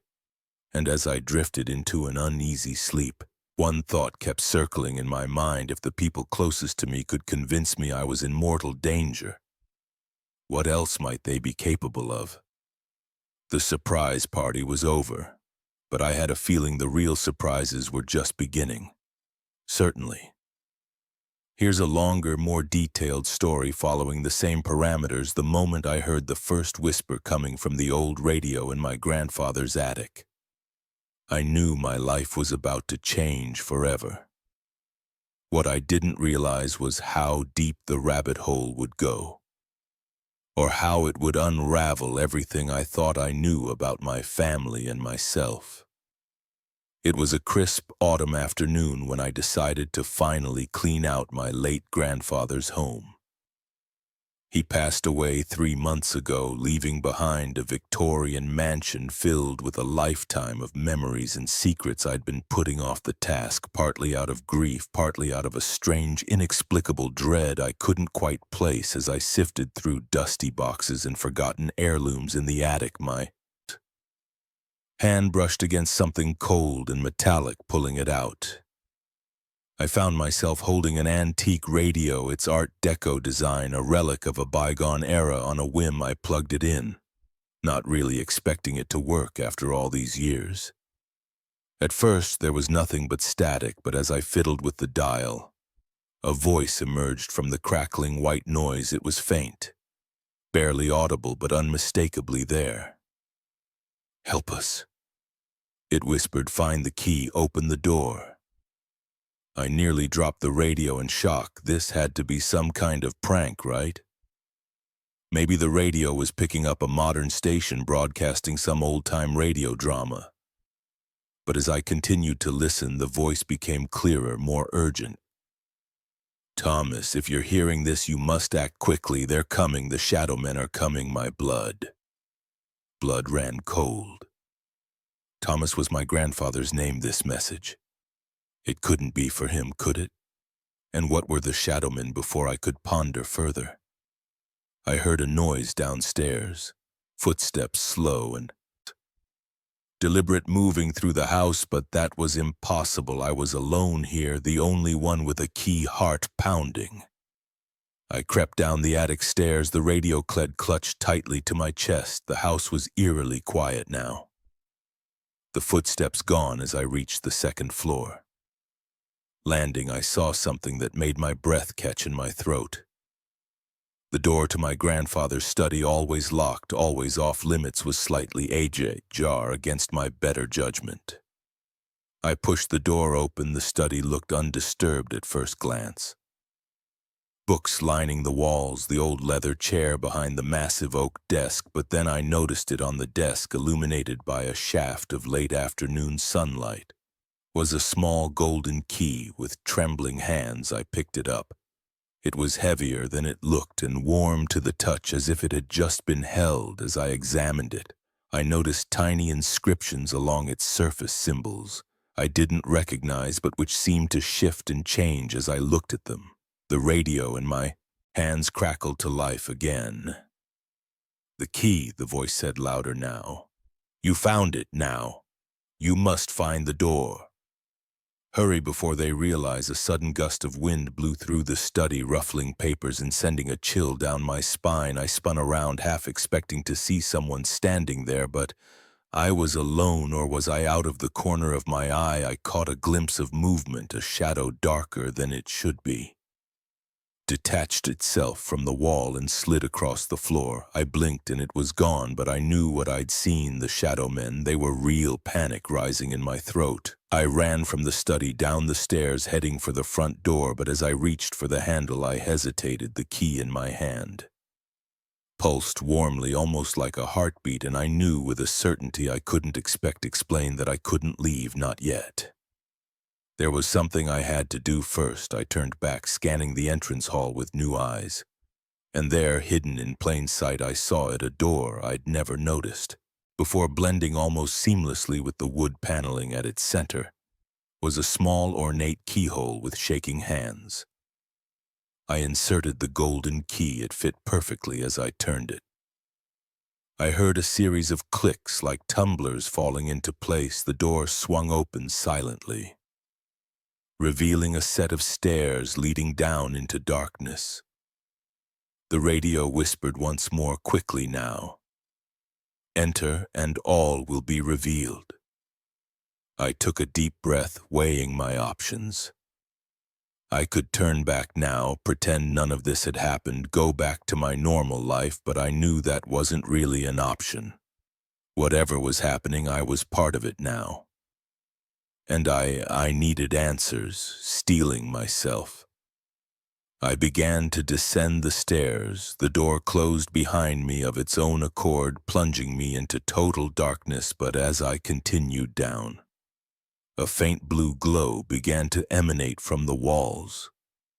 providing just enough light to see by the stairs, seemed to go on forever, spiraling deeper and deeper underground just when I thought I couldn't go any further. They ended abruptly in another door. This one was made of a dark metal I didn't recognize, covered in the same shifting symbols as the key. I didn't need to use the key this time. As soon as I touched the door, it swung open, revealing a vast chamber beyond. And what I saw inside made me question everything I thought I knew about reality. The chamber was filled with swirling lights and floating symbols, like a three-dimensional projection of the universe itself. In the center stood a group of figures, their faces obscured by hoods, and at their feet, lying motionless on the ground, was my grandfather. One of the figures turned to me, lowering their hood. I gasped as I recognized the face. It was my mother, but her eyes were different, glowing with an otherworldly light. "Welcome, child," she said, her voice echoing with power. "We've been expecting you." As I stood there, the radio still clutched in my hands, I realized that this was just the beginning. The life I thought I knew was over, and a new, stranger chapter was about to begin. My grandfather wasn't dead, at least not in the way I'd thought. My mother wasn't who I'd always believed her to be, and I was part of something much bigger than I could have ever imagined. The figure that looked like my mother extended her hand. "It's time for you to learn the truth about your heritage, about the war we've been fighting in the shadows for centuries." I hesitated for a moment, my mind reeling from everything I'd seen and heard. But then I thought of the Shadow Man, of the urgency in the radio's whispers. Whatever was happening, whatever secrets my family had been keeping, I needed to know. I took her hand, and as I did, the chamber around us began to shift and change. Images flashed before my eyes, battles fought in secret throughout history. Rituals performed under moonlight, sacrifices made to keep the darkness at bay.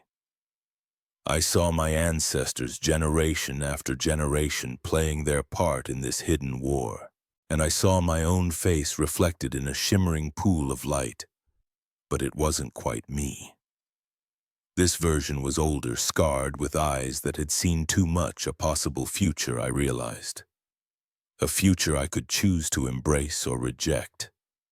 As the visions faded, I found myself back in the chamber, surrounded by the hooded figures. My mother, or the being that looked like her, smiled. "Now, you know," she said, "the choice is yours. Will you take up the mantle, continue the fight? Or will you turn away, try to forget what you've seen?" I looked around the chamber at the swirling lights and ancient symbols. I thought of the shadow men, of the whispers from the radio, of the life I'd lived in ignorance for so long. And I knew there was only one choice I could make. "I'm in," I said, my voice stronger than I felt. "Tell me what I need to do." As the words left my mouth, I felt a shift in the air.